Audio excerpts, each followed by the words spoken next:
Rasa-rasanya sudah mulai rame ya, sudah banyak orang, ada 39,8 partisipan, dan harapannya semakin siang, semakin semangat, dan semakin banyak yang join gitu ya. Baik, mungkin kita start aja untuk event pada pagi hari ini. Bismillahirrahmanirrahim. Assalamualaikum warahmatullahi wabarakatuh. Waalaikumsalam warahmatullahi wabarakatuh. Tentunya yang terhormat kepada Saudara Jafironi Adi Tama selaku Ketua Komunitas Assalamualaikum Palestina, yang kami hormati Kak Sabrina Filahi selaku pembicara pada kesempatan kali ini, dan yang kami sayangi dan kami banggakan teman-teman partisipasi teman-teman yang berpartisipasi pada acara yang luar biasa pagi hari ini. Baik, acara yang luar biasa, maka kita juga perlu mengucapkan puji syukur kehadirat Allah Subhanahu wa taala yang senantiasa melimpahkan rahmat serta hidayah sehingga pada kesempatan pagi hari ini Allah mempertemukan kita di dalam suatu teknologi yang bernama Zoom ini, dan kita berharap kita menjadi salah satu orang-orang yang luar biasa tentunya karena menjadi silaturahim dan juga memiliki niat untuk selalu belajar. Shalawat serta salam senantiasa kita aturkan kepada uswatun hasanah kita, yaitu Rasulullah Muhammad Sallallahu Alaihi Wasallam. Insya Allah dengan kita senantiasa bersolawat, kita mengharapkan mendapatkan syafaatnya kelak yaumul qiyamah nanti. Amin amin ya rabbal alamin. Baik teman-teman yang luar biasa, pada kesempatan pagi hari ini yang sudah meluangkan waktunya untuk belajar, untuk mengambil insight yang baru, untuk bertemu dengan orang-orang yang mungkin belum pernah dijumpai sebelumnya, maka sebelum kita mulai ke acara-acara berikutnya, perkenankan saya Muhammad Akbar Rahmansyah selaku Master of Ceremony pada kesempatan pagi hari ini untuk yang pertama membacakan susunan acara ya. Baik, acara yang pertama insya Allah akan ada pembukaan yang akan dilanjutkan dengan tilawatul Quran, kemudian ada sambutan oleh Ketua Panitia dan Ketua Komunitas Assalamualaikum Palestina, dan kemudian nanti ada acara inti yaitu penyampaian materi yang luar biasa tentunya dari pembicara yang luar biasa. Kemudian ini ada sesi tanya jawab juga, dan kemudian setelah itu ada sesi foto bersama, setelah itu ada sesi ajakan donasi, dan juga ada sesi lelang, dan yang terakhir penutup.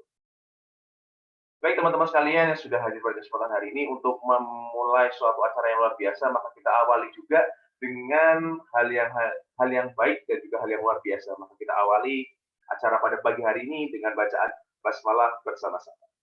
Bismillahirrahmanirrahim. Baik teman-teman yang luar biasa yang sudah hadir pada kesempatan hari ini, untuk menambah keberkahan kita, untuk menambah semangat kita, untuk menambah hero kita supaya kita makin bisa menyimak acara pada pagi hari ini, maka alangkah baiknya juga kita awali dengan lantunan ayat suci Al-Quran atau tilawatul Quran. Ya, insya Allah pada kesempatan pagi hari ini akan dilantunkan oleh saudara Marenda atau Faras Majid. Pada saudara Marenda atau Faras Majid dipersilakan. Bismillah. Oke. Bismillahirrahmanirrahim. Assalamualaikum warahmatullahi wabarakatuh.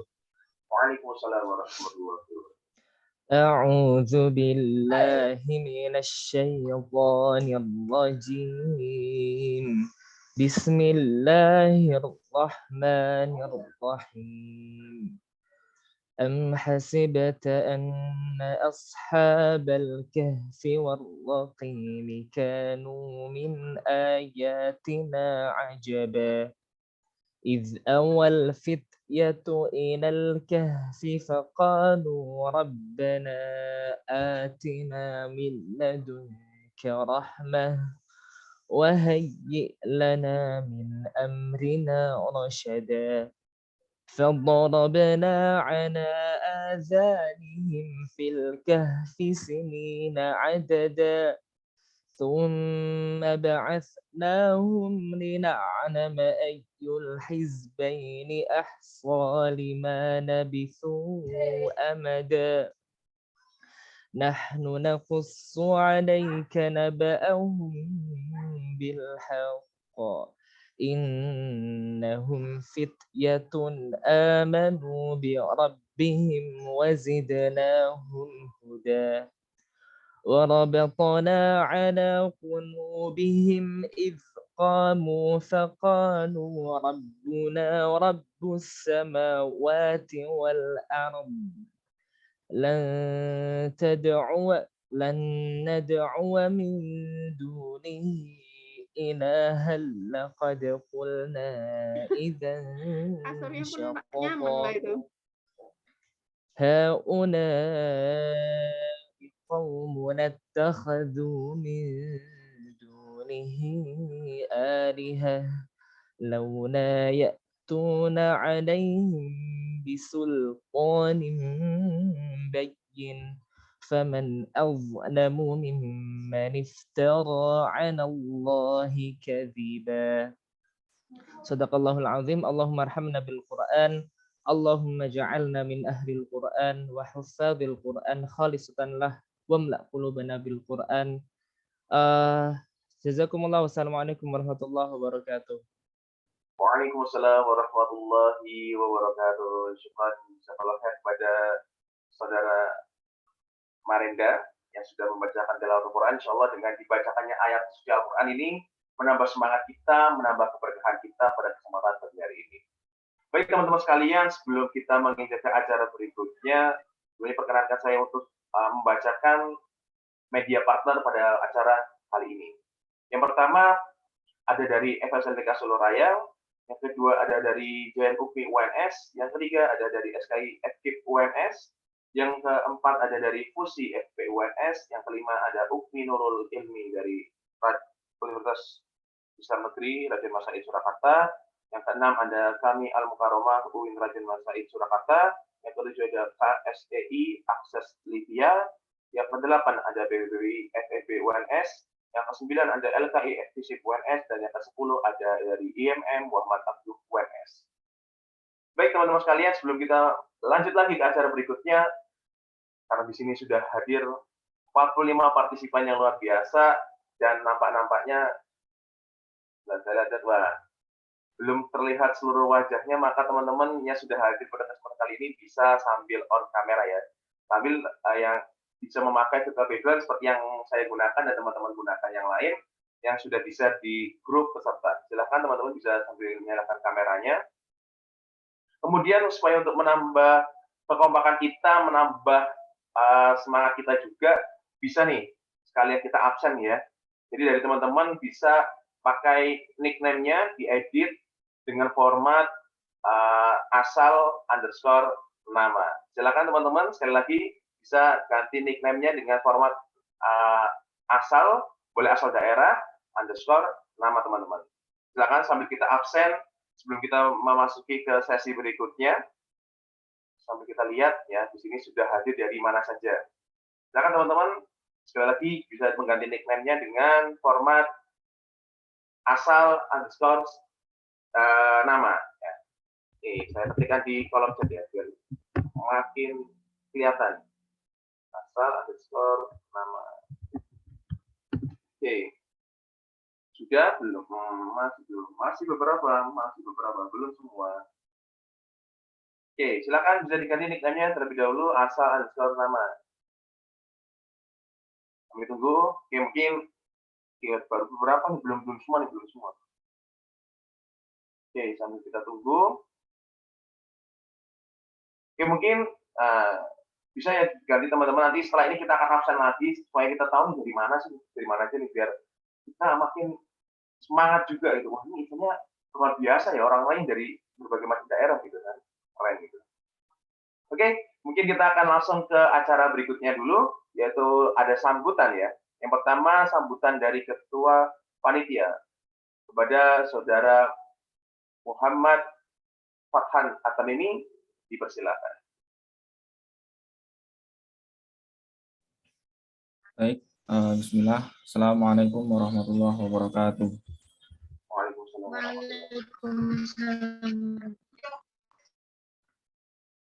Baik, teman-teman semuanya. Alhamdulillah wa kafa wassalatu wassalamu ala Rasulillahil Mustafa wa ala alihi wa sahbihi wa man wafa. Asyhadu an la ilaha illallah wa asyhadu anna Muhammadar Rasulullah. Sebelumnya kami ucapkan selamat datang buat kawan-kawan semuanya peserta webinar kepalestinaan yang diadakan oleh komunitas Aspal Assalamualaikum Palestina. Jadi teman-teman semuanya, kegiatan ini dalam rangka yang pertama untuk edukasi teman-teman semuanya terkait dengan bagaimana kemudian kita sebagai yang dikatakan generasi strawberry sesuai dengan temanya itu menanggapi isu tentang healing ini sesuai dengan yang diajarkan oleh Rasulullah SAW. Lalu yang kedua, dalam agenda ini juga kita akan melakukan penggalangan donasi untuk saudara kita yang ada di Palestina sana. Mungkin teman-teman sudah mengetahui bagaimana kabar yang ada di Palestina sana, bagaimana kondisi yang ada di Palestina sana, bagaimana kondisi di Al-Aqsa ataupun Al-Quds, begitu nggih. Nah, alhamdulillah untuk jumlah peserta yang join di sini sudah 45 orang dan diharapkan teman-teman semua di sini dapat mengikuti webinar ini dengan baik karena webinar ini akan diisi oleh beliau yang luar biasa yaitu Kak Sabrina Filahi yang kebetulan ini sudah join ya Kak Sabrina Filahi. Baik, juga nanti teman-teman dalam agenda ini nanti di akhir kami akan memberikan beberapa informasi terkait dengan program-program yang akan dikeluarkan oleh Aspal sekiranya dapat menjadi peluang bagi teman-teman semuanya untuk membantu saudara kita yang ada di Palestina. Sama nanti di akhir juga bakal ada sesi yang luar biasa yang nanti akan dipandu oleh MC-nya Mas Akbar gitu nggih. Terus jangan lupa buat teman-teman semuanya untuk mengganti nickname-nya sesuai tadi yang disampaikan oleh MC-nya Mas Akbar dengan asal daerah dan juga namanya. Sama teman-teman bisa untuk menulis insight yang sekiranya didapatkan dari agenda ini dan bisa di-share ke teman-teman yang lainnya. Begitu nggih, mungkin itu dari saya, kurang lebihnya mohon maaf. Nasrul minallah fatun qarib fastabiqul khairat. Assalamualaikum warahmatullahi wabarakatuh. Waalaikumsalam warahmatullahi wabarakatuh. Terima kasih kepada saudara Muhammad Asnawi ini sudah menyampaikan sepatah dua patah katanya. Semoga menambah semangat kita juga yang sudah hadir pada kesempatan pagi hari ini. Baik teman-teman sekalian, insya Allah kita juga akan ada sambutan dari Ketua Komunitas Assalamualaikum Palestina yang qadarullah pada kesempatan kali ini akan diwakilkan oleh Kepala Sekretaris yaitu Saudari Sagita Ardianti. Dipersilakan. Baik, suara saya masuk, Mas? Masuk, jelas. Ya. Terima kasih Mas Akbar atas waktu yang telah diberikan. Assalamualaikum warahmatullahi wabarakatuh. Bismillahirrahmanirrahim. Alhamdulillahirabbil alamin wassalatu wassalamu ala asrofil anbiya'i wal mursalin Sayyidina Muhammadin wa ala alihi wa sahbihi ajma'in. Puji syukur kehadirat Allah Subhanahu wa taala sehingga kita semua dapat berkumpul pada pagi hari ini dalam keadaan sehat dan dalam menjalankan ibadah puasa dengan lancar. Tak lupa juga salawat serta salam kita haturkan kepada Nabi Agung Muhammad Sallallahu Alaihi Wasallam. Dan semoga kita mendapatkan syafaatnya di hari akhir kelak. Baik, sebelumnya terima kasih atas kehadiran teman-teman di sini yang sudah meluangkan waktu untuk join dalam webinar pada pagi hari ini. Izinkan saya untuk memperkenalkan diri. Saya Sagita Ardianti selaku dari SIF Sekretari and Treasurer Aspal yang akan mewakili sambutan yang sebelumnya yang akan dipaparkan oleh Mas Jeffrey Roni Ardiatama selaku SIF dari Aspal sendiri. Namun beliau hari ini izin karena sedang dalam perjalanan. Baik teman-teman, pada kesempatan kali ini tak lupa juga kita agar senantiasa untuk selalu bersyukur atas nikmat yang Allah berikan. Nikmat keluarga, nikmat sehat, nikmat masih bisa berbuka serta sahur dengan keluarga, nikmat masih dikelilingi dengan komunitas serta orang-orang yang baik, dan jangan sampai nikmat tersebut kita lupakan karena ada satu masalah yang mungkin kita hadapi, begitu. Nah, terkait dengan hal tersebut, maka pagi hari ini kita juga bakal mendengarkan dari pemateri sendiri mengenai healing generasi strawberry ala Rasulullah SAW. Dari yang saya cek, atau saya lihat di internet dan sumber-sumber, Strawberry Generation didefinisikan oleh Reynolds sebagai generasi yang penuh dengan gagasan kreatif, tapi mudah menyerah dan gampang sakit hati. Generasi ini punya dan menginginkan untuk perubahan besar, tapi menuntut jalan pintas dalam berbagai kemudahan. Nah, akibatnya apa? Jika generasi ini tidak mendapatkan hal tersebut dalam waktu yang singkat, pasti generasi ini akan berputus asa dan mudah menyerah. Hal tersebut sungguh sayang sekali untuk generasi muda seperti kita sekarang ini. Maka dari itu, webinar ini tepat dan cocok sekali untuk teman-teman agar kita selalu senantiasa bersyukur serta dapat meneladani healing ala Rasulullah. Baik, beberapa poin bahasan pada hari ini yaitu sudah disampaikan oleh Mas Atta tadi selaku Ketua Panitia, yaitu tentang mengenai masa muda Rasulullah saat diangkat menjadi Rasul, lalu perjalanan beliau saat Isra Mi'raj, dan alasan Rasulullah Isra di Al-Aqsa, serta hadiah yang Allah berikan ketika Rasulullah mendapatkan musibah dan sedang berduka. Baik, dalam Quran Surat Ar-Ra'd juga ayat 28, Allah Subhanahu wa Ta'ala berfirman, "Ingatlah, hanya dengan mengingat Allah, hati menjadi tentram."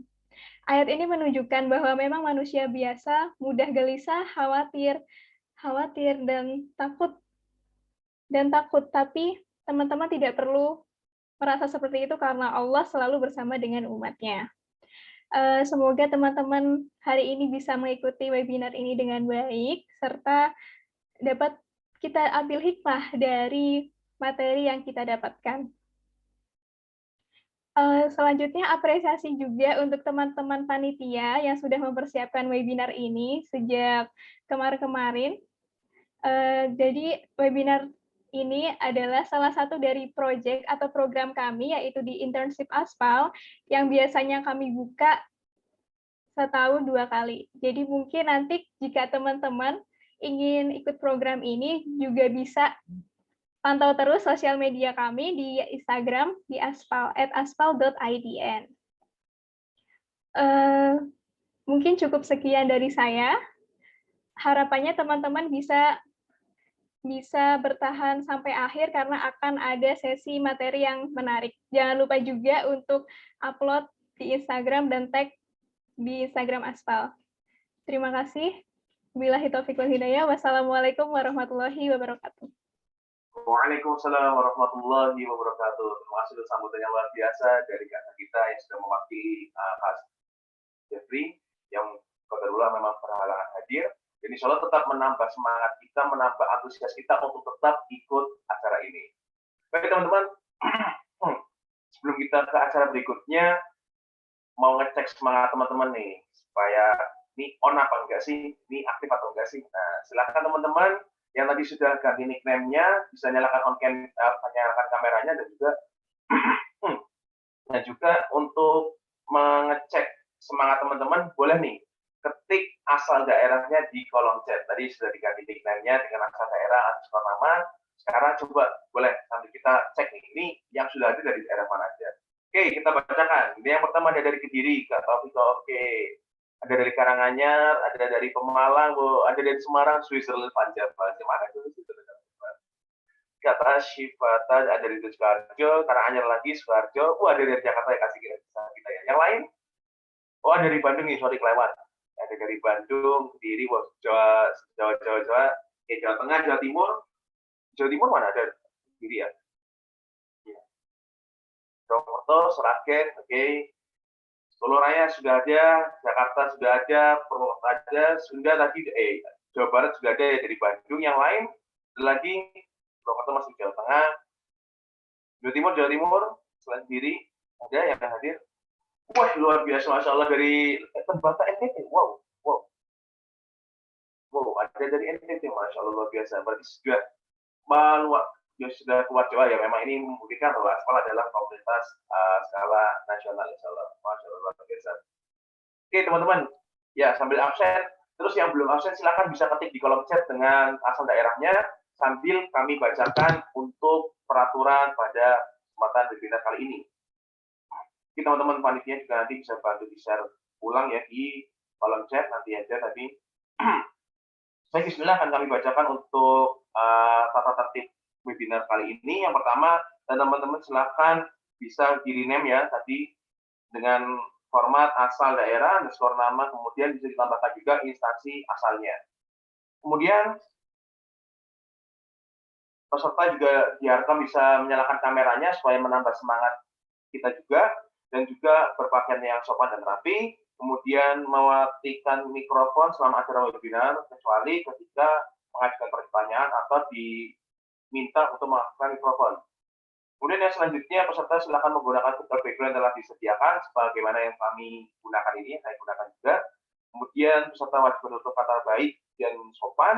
Di akhir acara akan kami kirimkan link presensi, dimohon untuk mengisi dengan benar. Dan yang berikutnya, seluruh peserta webinar diharap mengikuti rentetan acara dari awal hingga berakhirnya acara, dan kepada seluruh peserta dipersilakan untuk bisa menuliskan insight-nya yang didapat dari acara ini, dan bisa di-share di Instagram dengan kemudian tag aspal.idn, dan juga tag pembicara kita yaitu Kak Sabrina Fillahi. Begitu untuk tata tertib yang nanti akan bisa kembali di kolom chat oleh teman-teman panitia juga. Kemudian untuk sebelum kita masuk ke sesi yang ditunggu-tunggu oleh teman-teman nih, sebelum kita masuk ke sana, ini juga akan ada door prize juga nih, wah, siap ya, akan ada door prize untuk peserta terbaik. Nah, silakan teman-teman bisa menyimak dari awal hingga akhir, menyimak kemudian mengikuti acara dengan baik, dan kemudian melaksanakan tata tertib dengan baik, sebagaimana nanti yang di akhir ya. Peserta bisa menulis insight-nya, mungkin nanti dari itu juga menjadi penilaian plus untuk teman-teman bisa menjadi peserta terbaik, dan nanti insya Allah akan ada door prize yang luar biasa menarik dari teman-teman Aspal. Kemudian tadi yang sedikit juga disinggung oleh ketua panitia kita, yaitu di sini nanti kita akan ada sesi donasi juga. Silakan teman-teman nanti bisa menyimak di akhir, karena nanti akan ada sesi yang luar biasa, dan juga ada pemaparan program-program donasi terkait Palestina. Jadi teman-teman kalau yang merasa tertarik dengan, oh iya mas, aku juga ingin ikutan kontribusi untuk Palestina nih. Nah, nanti kita akan paparkan program-programnya apa aja, dan nanti teman-teman juga bisa mengikuti dengan baik. Begitu teman-teman, untuk beberapa informasi yang kami sampaikan sebelum acara kita mulai, dan insya Allah kita akan memasuki ke sesi inti kita, yaitu penyampaian materi yang luar biasa yang sudah ditunggu oleh teman-teman juga insya Allah. Namun materi yang luar biasa, pemateri yang luar biasa tentunya akan dipandu oleh moderator yang luar biasa pastinya. Nah, pada kesempatan kali ini insya Allah akan dipandu oleh moderator yang luar biasa. Beliau merupakan mahasiswi S2 di Universitas Gadjah Mada, ya jurusan matematika. Ya. Kemudian beliau ini juga menjadi salah satu shift di Aspal, yaitu di divisi edukasi. Jadi teman-teman kalau mendapati di Instagram Aspal banyak konten-konten edukasi, salah satunya adalah ini yang dipimpin oleh beliau, divisinya. Ya. Kita langsung saja panggilkan moderator kita yang luar biasa, yaitu Kak Endang Sulastri. Kepada Kak Endang Sulastri, dipersilakan. Sudah hadir? Masya Allah. Suara saya sudah terdengar, Kak Akbar? Masuk. Jelas. Alhamdulillah. Baik, terima kasih atas kesempatan yang telah diberikan. Masya Allah, luar biasa sekali ya teman-teman semuanya. Acara pada pagi hari ini dibuka dengan sangat antusias dan semangat oleh Kak Akbar. Dan mohon izin untuk memperkenalkan diri. Bismillah, perkenalkan nama saya Endang Sulastri, selaku moderator yang akan membersamai teman-teman semuanya nih. Dan alhamdulillah sudah hadir 50 peserta dari berbagai daerah. Saya izin untuk menyapa dengan salam cinta dan salam penghormatan. Assalamualaikum warahmatullahi wabarakatuh. Puji syukur alhamdulillahirabbil alamin, kita panjatkan kehadirat Allah Subhanahu wa taala yang telah memberikan kita nikmat iman, nikmat sehat, dan juga nikmat sempat kepada kita semua, sehingga pada pagi hari ini kita bisa berkumpul dalam webinar Healing Strawberry Generation, meneladani jurus healing ala Rasulullah Shallallahu Alaihi Wasallam. Masya Allah ya teman-teman semuanya, dewasa ini kita tuh sering sekali mendengar istilah-istilah baru dan bahkan menjadi trending topik di sosial media. Salah satunya ada generasi strawberry. Sebenarnya apa sih generasi strawberry ini gitu ya, teman? Kayak sebuah kayak ya teman.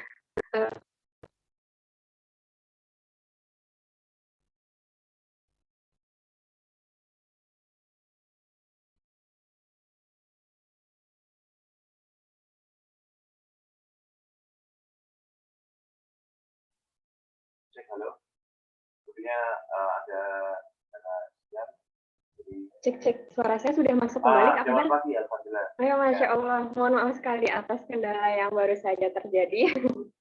Oke, teman-teman, tadi kita sampai generasi strawberry ya, bahwasanya kita sering mendengar istilah itu di sosial media, bahkan menjadi trending topik. Sebenarnya apa sih generasi strawberry ini?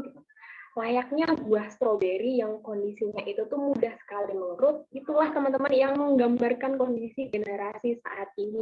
Generasi yang ketika mendapatkan tekanan, mudah sekali loyo atau mengkerut, hingga akhirnya butuh self-reward, kemudian butuh healing, bahkan hingga butuh staycation ala-ala nih.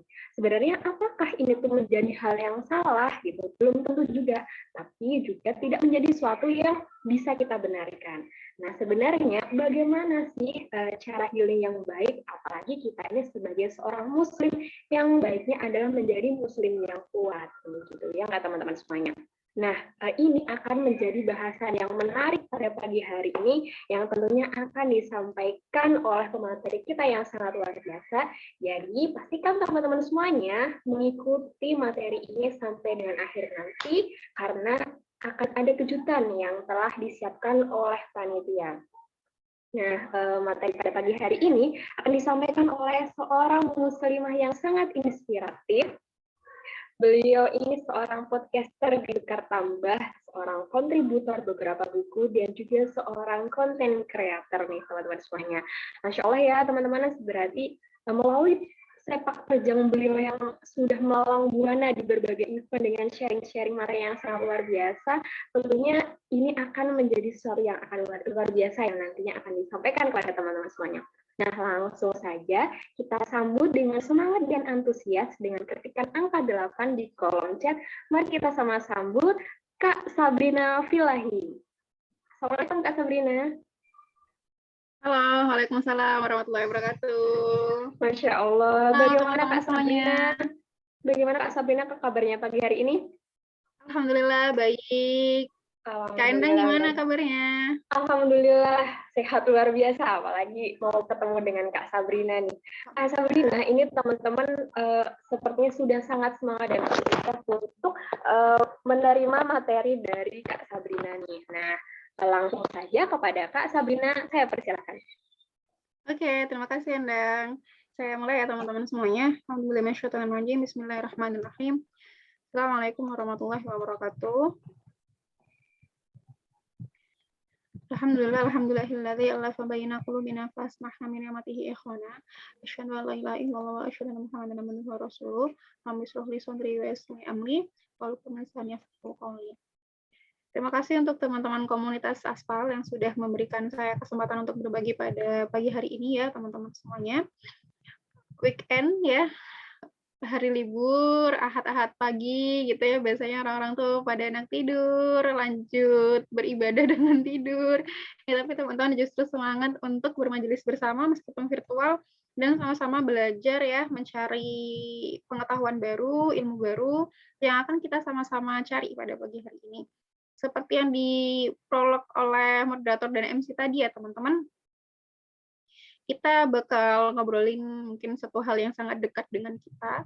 Dan mungkin saja umur saya dengan umur teman-teman yang di sini cukup ada jarak ya. Kalau teman-teman mungkin bisa disebut sebagai strawberry generation, seperti yang dibilang oleh beberapa pakar, atau yang dibilang sama MC dan moderator tadi. Dan sudah sempat diprolog juga ya, bagaimana sih sebetulnya karakter atau kepribadiannya teman-teman yang mungkin lahir dari di atas tahun 2000-an ya. Kalau saya kan masih tahun 1990-an. Namun teman-teman, bukan berarti teori-teori yang disebutkan oleh para pakar atau para tokoh terkait generasi strawberry ini itu menjadi apa ya, block mindset untuk kita bahwa menganggap oh berarti aku memang harus kayak gini gitu ya. Jangan sampai ketika kita membaca bahwa oh generasi strawberry itu emang dia itu anaknya melehoi gitu ya, atau gampang letoy, gampang lemah gitu. Nah itu hanya sedikit analisis dari para tokoh yang jangan sampai kita menelan mentah-mentah gitu ya teman-teman. Jangan sampai kita langsung menganggap bahwa oh berarti aku harus letoy juga nih gitu. Terus kalau kita nggak letoy, kita maksa-maksa diri untuk letoy biar kita jadi generasi strawberry. Tapi nggak seperti itu juga ya teman-teman. Apa yang disampaikan oleh para tokoh itu adalah ya jadikan gambaran aja gitu agar kita punya referensi bagaimana sih berhadapan dengan teman-teman yang mungkin lahirnya dari tahun 2000 yang mereka termasuk generasi strawberry gitu ya, agar kita juga paham mungkin sifat yang bisa jadi secara umum ada di mereka. Meskipun bisa jadi juga ketika generasi strawberry atau teman-teman yang lahir tahun 2000-an ini, ketika dia mendapati pembinaan yang rutin begitu ya, sehingga sifat-sifat yang tidak baik itu bisa terminimalisir dalam dirinya gitu. Maka jangan sampai kita menganggap bahwa oh kalau misalnya emang generasi strawberry itu malas-malesan atau kayak strawberry yang gampang dipenyet gitu ya, berarti aku harus kayak gitu juga. Kayak seperti itu ya teman-teman gitu. Itu hanya sedikit gambaran aja mungkin yang bisa merepresentasikan bagaimana sih karakter secara umum anak-anak zaman sekarang, meskipun lagi-lagi banyak juga anak zaman sekarang yang mereka punya kepribadian yang tangguh, karakter yang tangguh, begitu ya, mereka yang kuat, mereka yang tegas, begitu. Dan itulah yang sedang kita coba sama-sama untuk bangun pada pagi hari ini, begitu. Jangan sampai kita menganggap bahwa oh kalau generasi strawberry itu memang lemah ya udah kita lemah aja. Ya, seperti itu ya teman-teman. Tapi justru ini jadikan kesempatan bagi kita untuk sama-sama belajar gitu. Bagaimana sih menjadi seorang muslim yang seharusnya itu ideal seperti yang dicontohkan oleh Rasulullah SAW. Dan ini ya topik bahasan kita pada pagi hari ini, meladani jurus healing Rasulullah. Dan saya akan buka dengan beberapa fenomena healing zaman sekarang ya, yang mungkin teman-teman juga sering lihat di media sosial. Orang zaman sekarang tuh suka flexing staycation, atau flexing pencapaian, flexing harta, flexing handphone bahkan ya gitu. Banyak banget video-video yang menampakkan ih HP kamu Android atau iPhone gitu ya, dan seolah mereka yang pakai Android itu mereka yang di luar kasta atau di luar standar sebagaimana seharusnya.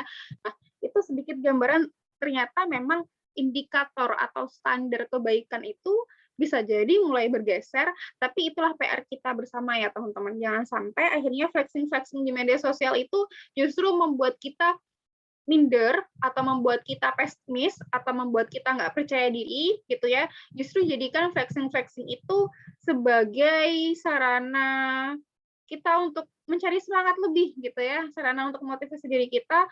Oh ternyata tidak seharusnya seorang muslim seperti itu, tidak seharusnya indikator kebaikan itu dinilai berdasarkan hartanya atau handphonenya atau kendaraannya atau mungkin kemana liburannya gitu ya. Dan ini salah satu gambaran juga gimana sih fenomena zaman sekarang gitu ya.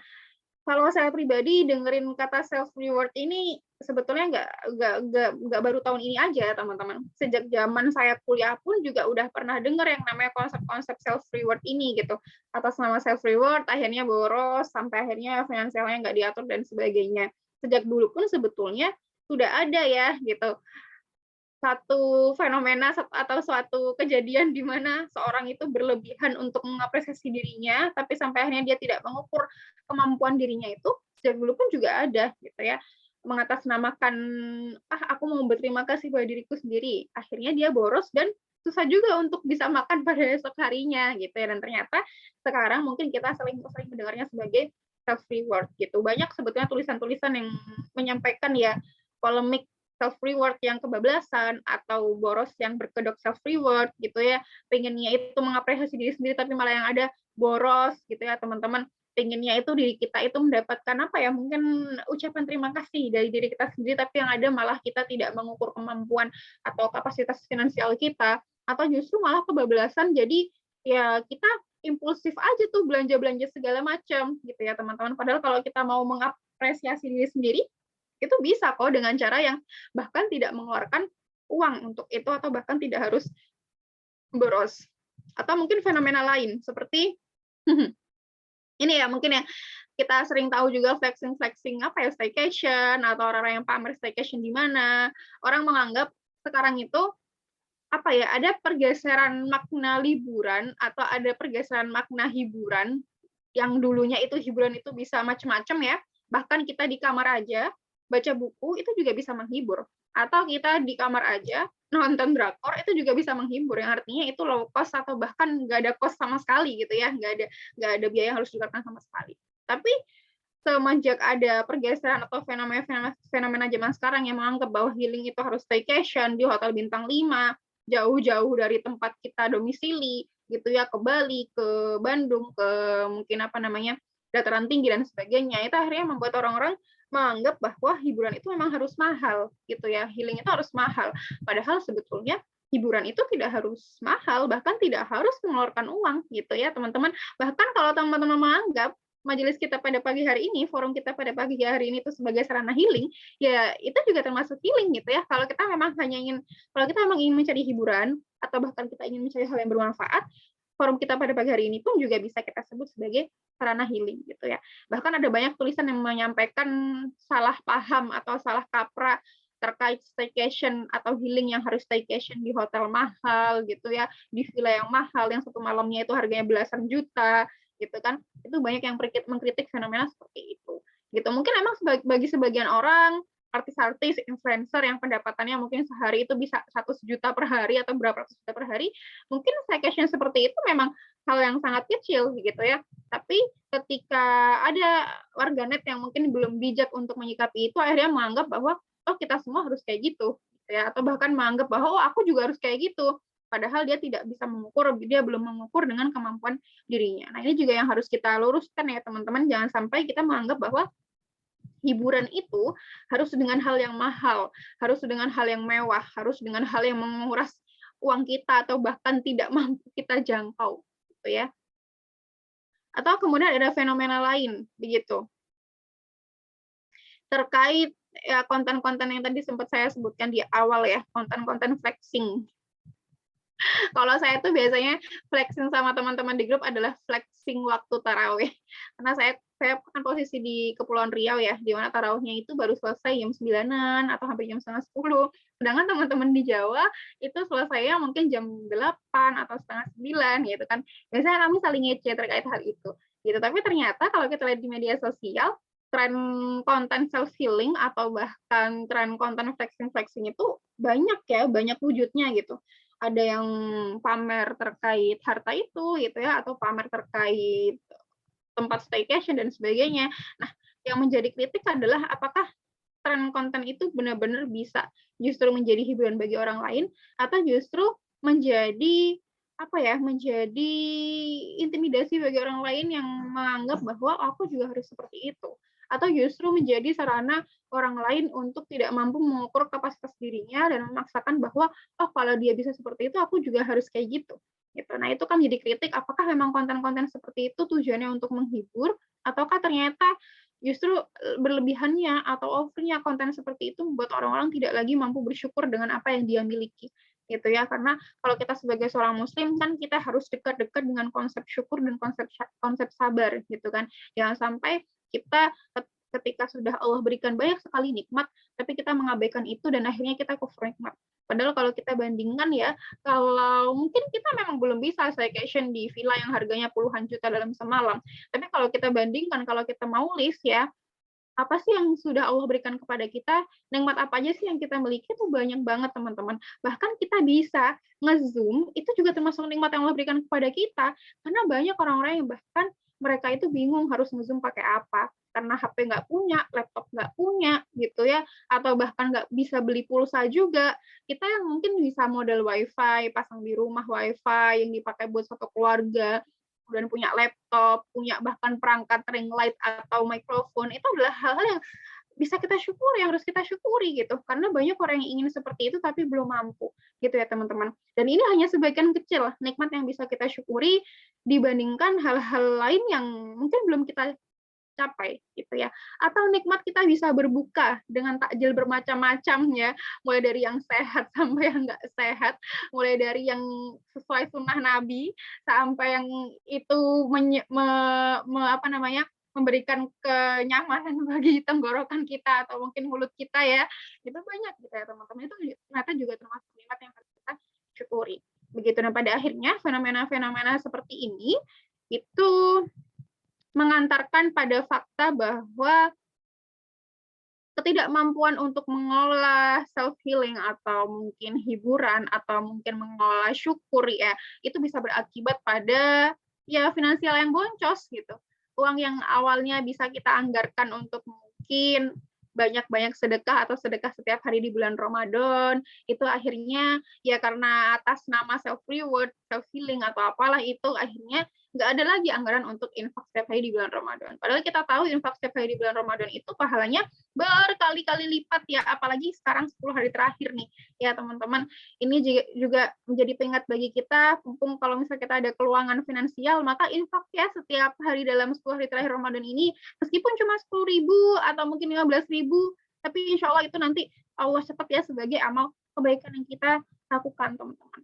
Itu jadi daripada kita terlalu fokus dengan pencapaian orang lain yang bisa jadi kita juga ada pencapaian sendiri ya, lebih baik kita fokus pada apa yang memang harus kita syukuri, apa yang memang harus kita capai, indikator kebaikan apa sih yang itu memang benar-benar baik dan benar menurut Allah ya, kalau kita lihat dari sudut pandang sebagai seorang muslim gitu. Dan sebetulnya healing itu apa sih ya teman-teman? Kenapa dari tadi kayaknya dari sejak MC, moderator dan sampai sekarang kita sering ngomongin healing. Kalau saya ngambil dari teori yang disampaikan sama Renat Kasali ya, itu banyak banget Pak Renat Kasali itu menuliskan buku-buku terkait self improvement. Beliau menyampaikan bahwa menurut kaum muda, healing itu adalah semacam treatment untuk memanjakan diri atau menghibur diri dari kepenatan aktivitas sehari-hari di pekerjaan, sekolah, atau kampus bagi yang masih berkutat dengan tumpukan segunung tugas-tugas gitu. Jadi kalau kita pingin hiburan ya dari rutinitas misal kerjaan atau sekolah atau bahkan amanah-amanah organisasi kita, nah biasanya orang-orang tuh menyebutnya sebagai healing, yang sebetulnya teman-teman kalau kita lihat sejak dulu pun perilaku ini tuh sudah ada gitu ya, cuma sekarang namanya mungkin disebut sebagai healing. Sejak dulu pun, sejak saya zaman kuliah pun, kalau saya penat dari tugas-tugas ya biasanya saya juga jalan-jalan atau kalau nggak gitu makan atau kalau nggak gitu ya udah di rumah aja tidur, istirahat untuk mengambil energi kembali gitu. Dan itu sebetulnya sejak dulu juga sudah ada dan itu hal yang wajar. Hal yang wajar ketika kita bisa memposisikan healing itu dalam posisi yang bijak ya. Ketika kita bisa mengkondisikan healing itu dengan sikap yang bijak. Ketika kita sebagai seorang muslim juga mampu menyikapi fenomena-fenomena ini dari sudut pandang kacamata Islam begitu. Nah, tapi yang menjadi pertanyaan, apa benar sih ya healing itu harus kayak gitu? Apa benar sih kita sebagai seorang muslim, anak-anak zaman sekarang gitu ya, anak-anak gaul yang aplikasinya medsosnya itu bukan lagi Instagram tapi TikTok dan masih banyak lagi medsos-medsos lainnya ya. Apa benar sih healing itu harus semahal itu, harus seboros itu, harus satu hal yang tidak bisa kita jangkau gitu ya?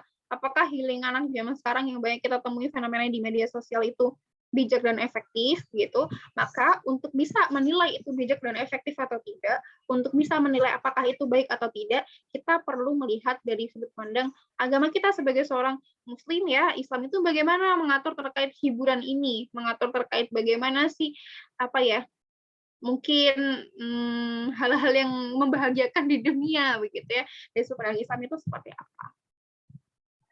Dan kalau kita lihat di beberapa ayat ya, kita cek di Quran Surat Al-Baqarah ayat 153, disebutkan bahwa, wahai orang-orang yang beriman, mohonlah pertolongan kepada Allah dengan sabar dan sholat. Sungguh Allah beserta orang-orang yang sabar. Jadi, teman-teman, ternyata bisa loh kita cari healing yang itu tidak banyak mengeluarkan biaya atau bahkan sama sekali nggak mengeluarkan biaya gitu ya. Seperti apa? Seperti sabar dan sholat gitu. Bahkan Allah itu menjanjikan kepada kita, mohonlah pertolongan kepada Allah dengan sabar dan sholat. Kalau kita memang ingin minta bantuannya Allah, kalau kita memang ingin mencari hiburan, bahkan dengan sholat pun, kita itu bisa menghibur diri kita, menghibur jiwa kita. Gitu. Bahkan kalau kita emang kayak malas banget keluar rumah, gitu, panas, nanti jadi gosong dan sebagainya. Kita bisa loh untuk mencari hiburan dengan cara kita di rumah aja, dengan cara kita memperbanyak sholat, apalagi sekarang Ramadan ya, rasa-rasanya memang kita harus membiasakan diri dengan mungkin sholat-sholat sunnah yang sebelumnya bisa jadi tidak kita lakukan atau bahkan kita jarang melakukannya, maka ini waktu yang tepat teman-teman untuk kita membiasakan diri dengan kebiasaan-kebiasaan sholat sunnah, ibadah sunnah yang sebelumnya belum kita bangun gitu. Karena kalau kita memang benar-benar sholat dengan sebagaimana kaidah fikih sholat yang seharusnya, kita seharusnya mendapatkan ketenangan dari setelah sholat itu. Atau kita coba cek di Quran Surat Ar-Ra'd ayat 28, yang artinya yaitu orang-orang yang beriman dan hati mereka menjadi tentram dengan mengingat Allah. Ingatlah, hanya dengan mengingat Allah hati menjadi tentram.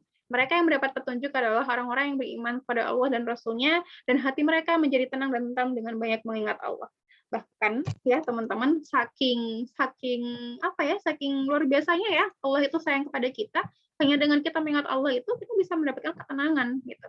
Dengan kita memperbanyak zikir, dengan kita memperbanyak sholat dan ibadah kita kepada Allah, kita itu bisa merasakan ketentraman dan ketenangan itu yang bisa jadi itu nggak kita dapatkan bahkan kalau kita mengeluarkan banyak uang untuk healing-healing ala zaman sekarang. Yang bisa jadi itu nggak kita dapatkan kalau kita udah mengeluarkan puluhan juta untuk staycation misalnya teman-teman. Karena percuma kalau kita ngeluarin puluhan juta, percuma kalau kita ngeluarin semahal apapun itu ya untuk self reward atau healing kalau kita tidak melibatkan Allah di situ. Yang ada ya kita hanya merasakan ketentraman dan ketenangan yang semu gitu. Sedangkan kalau kita berusaha untuk melibatkan Allah, menghadirkan Allah dalam setiap aktivitas kita begitu ya, berusaha untuk mendekatkan diri kepada Allah gitu ya. Bahkan kalau kita tidak bisa staycation belasan juta semalam, kita tetap bisa merasakan ketenangan itu, ketentraman itu gitu. Masya Allah ya, itu adalah bukti bahwa ternyata bersyukur banget loh sebagai seorang muslim tuh kita tuh punya banyak privilege yang harusnya kita sadar dan kita manfaatkan itu sebaik-baiknya. Privilege yang itu hanya dirasakan, yang hanya diberikan kepada orang-orang yang beriman. Bahkan di sini jelas disebutkan ya, mereka yang mendapatkan petunjuk adalah orang-orang yang beriman kepada Allah dan Rasul-Nya. Dan hati mereka menjadi tenang, tentram hanya dengan banyak mengingat Allah gitu. Itu adalah rasanya privilege yang melebihi jabatan, tahta, harta, tahta, wewenang atau apapun itu gitu. Karena itu hanya bisa diberikan kepada mereka-mereka yang beriman kepada Allah. Insya Allah ya. Nah, namun teman-teman, bukan berarti kita sebagai seorang muslim hanya boleh untuk beribadah aja, tapi kita tidak boleh untuk berusaha mencari hiburan di dunia ya. Kita boleh kok mencari hiburan di dunia gitu. Kita boleh banget kalau kita memang mau jalan-jalan, kita mau kulineran, kita mau ngabuburit dengan cari-cari takjil yang banyak berjajaran di jalanan gitu ya. Kita boleh gitu mencari hiburan di dunia nyata, hiburan aktivitas yang sifatnya menghibur kita. Tapi ada syarat ketentuan yang berlaku, ada syarat ketentuan yang harus kita perhatikan sebagai seorang muslim. Banyak prinsip-prinsip utama yang itu harus kita laksanakan ya sebagai seorang muslim. Misal tidak boleh boros, tidak boleh berlebihan, tidak boleh mubazir, begitu ya. Dan yang pasti adalah ya sesuai dengan adab-adab Islami ketika kita keluar rumah, gitu teman-teman. Jangan sampai hiburan yang kita lakukan itu justru membuat kita melanggar syariat secara tidak langsung. Misal nih, atas nama healing atau atas nama hiburan, akhirnya datang ke konser-konser yang itu jingkrak-jingkrak sampai auratnya kebuka, nauzubillah min zalik ya. Itu kan termasuk bentuk healing yang tidak bijak gitu. Atau mungkin misal atas nama healing akhirnya foto-foto yang itu menampakkan auratnya. Itu kan juga bukan termasuk sikap yang bijak ya, teman-teman. Maka coba cari hiburan yang itu tidak boros, tidak menyusahkan kita gitu ya secara finansial, yang sesuai dengan kemampuan kita, tapi juga tetap memenuhi kaidah yang berlaku sebagai seorang muslim atau muslimah ketika keluar rumah gitu. Dan apakah ada banyak banget ya teman-teman gitu. Kalau saya ya dulu ketika jadi mahasiswa tuh kadang jalan-jalannya itu kalau misal malas ngeluarin duit ya. Kadang saya itu ke Gramedia atau ke Togamas untuk baca buku di sana. Karena kan di sana pasti ada sampel buku yang dibuka ya. Nah, biasanya saya sama teman saya tuh di sana nongkrongin dari pagi sampai sore, sampai lupa waktu gitu ya. Baca buku, lihat-lihat buku-buku yang udah dibuka, sampel-sampel buku yang udah dibuka gitu. Dan ternyata emang itu juga seru gitu ya. Itu adalah gambaran bahwa healing itu nggak harus mahal. Atau kalau nggak gitu kulineran ya. Cari jajan-jajan yang itu harganya mahasiswa, yang harganya itu sesuai dengan rakyat jelata gitu ya, nggak mahal-mahal banget. Atau bisa juga dulu kalau saya itu karena saya aktif di salah satu organisasi ya, di mana hampir setiap pekan saya itu ada jadwal untuk ngisi daurah, ngisi pelatihan, dan itu biasanya di luar kota. Nah itu saya jadikan untuk healing juga gitu, meskipun saya sedang bertugas gitu ya, tapi karena biasanya tempatnya itu misal di dataran tinggi atau di tempat-tempat yang memang asri, sejuk, itu saya jadikan sebagai aktivitas hiburan gitu ya. Saya menghirup udara yang jauh dari perkotaan, yang biasanya di Surabaya itu banyak banget polusinya, bahkan termasuk kota terpanas di Indonesia gitu ya. Kemudian ketika ada kesempatan untuk bisa keluar kota di mana lebih banyak pohon-pohon hijaunya, itu rasanya kayak hiburan banget gitu. Itu banyak sih teman-teman ya, healing-healing atau mungkin hiburan-hiburan yang itu bisa sesuai dengan kemampuan kita dan tetap membuat kita bersyukur sebagai seorang Muslim. Lalu pertanyaannya, gimana sih healing ala Rasulullah ya? Ternyata teman-teman kalau kita melihat Rasulullah itu banyak ya yang bisa kita contoh, yang bisa kita ikuti, yang bisa kita terapkan di zaman sekarang begitu. Dan kita pada pagi hari ini akan mungkin jalan-jalan ya, nggak jalan-jalan juga sih, kita akan belajar, kita akan mengingat kembali gitu, bagaimana sih healing ala Rasulullah SAW. Dan salah satu healing yang mungkin fenomenal ya, salah satu healing yang pasti kita paham lah terkait cerita ini gitu, terkait kisah ini adalah terkait proses healingnya Rasulullah dalam proses Isra Mi'raj. Kita coba cek di Quran Surat Al-Isra ayat 1, ya, yang terjemahannya adalah Maha Suci Allah yang telah memperjalankan hambanya, yaitu Nabi Muhammad pada malam hari dari Masjidil Haram ke Masjidil Aqsa, yang telah kami berkahi sekelilingnya agar kami perlihatkan kepadanya sebagai tanda-tanda kebesaran kami. Sesungguhnya dia maha mendengar, maha melihat. Masya Allah ya teman-teman, ternyata memang manusia paling sempurna tuh healingnya bukan main-main ya.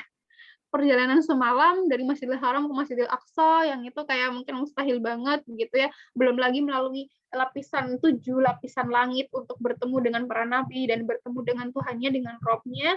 Itu kalau kata orang-orang liberal sekuler atau ateis yang nggak percaya agama, bagi mereka itu hanyalah sebatas dongeng khayal gitu ya.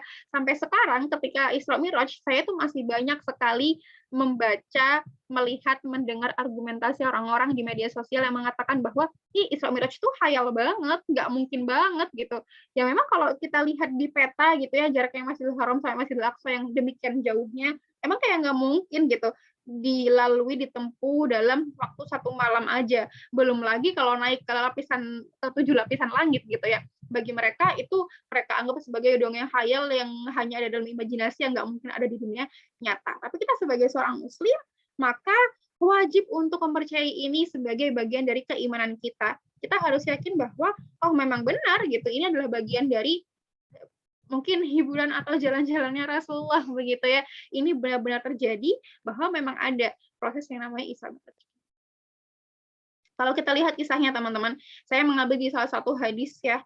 Hadis yang itu mengisahkan bagaimana proses Isra Mi'rajnya itu banyak sebetulnya ya, panjang sekali kalau kita mau baca satu-satu, tapi nanti mungkin bisa teman-teman cari sendiri atau nanti materinya akan disampaikan di grup. Yang pada intinya adalah ya sebelum perjalanan ini terjadi ya, Malaikat Jibril itu terlebih dulu membelah bagian tenggorokan sampai bagian ulu hatinya Rasulullah, kemudian dicuci ya isi dada dan perutnya dengan menggunakan air zam-zam. Ini mengulang kejadian ketika Rasulullah saat masih dipersusukan oleh Halimatus Sa'diyah yang masih kecil, ketika masa kecilnya. Dan itu terulang ketika Nabi Muhammad Rasulullah SAW itu mau melakukan perjalanan Isra Mi'raj. Dibersihkan dulu ya hatinya, dirinya. Masya Allah ya teman-teman, rasanya tuh kayak kita ngiri banget gak sih?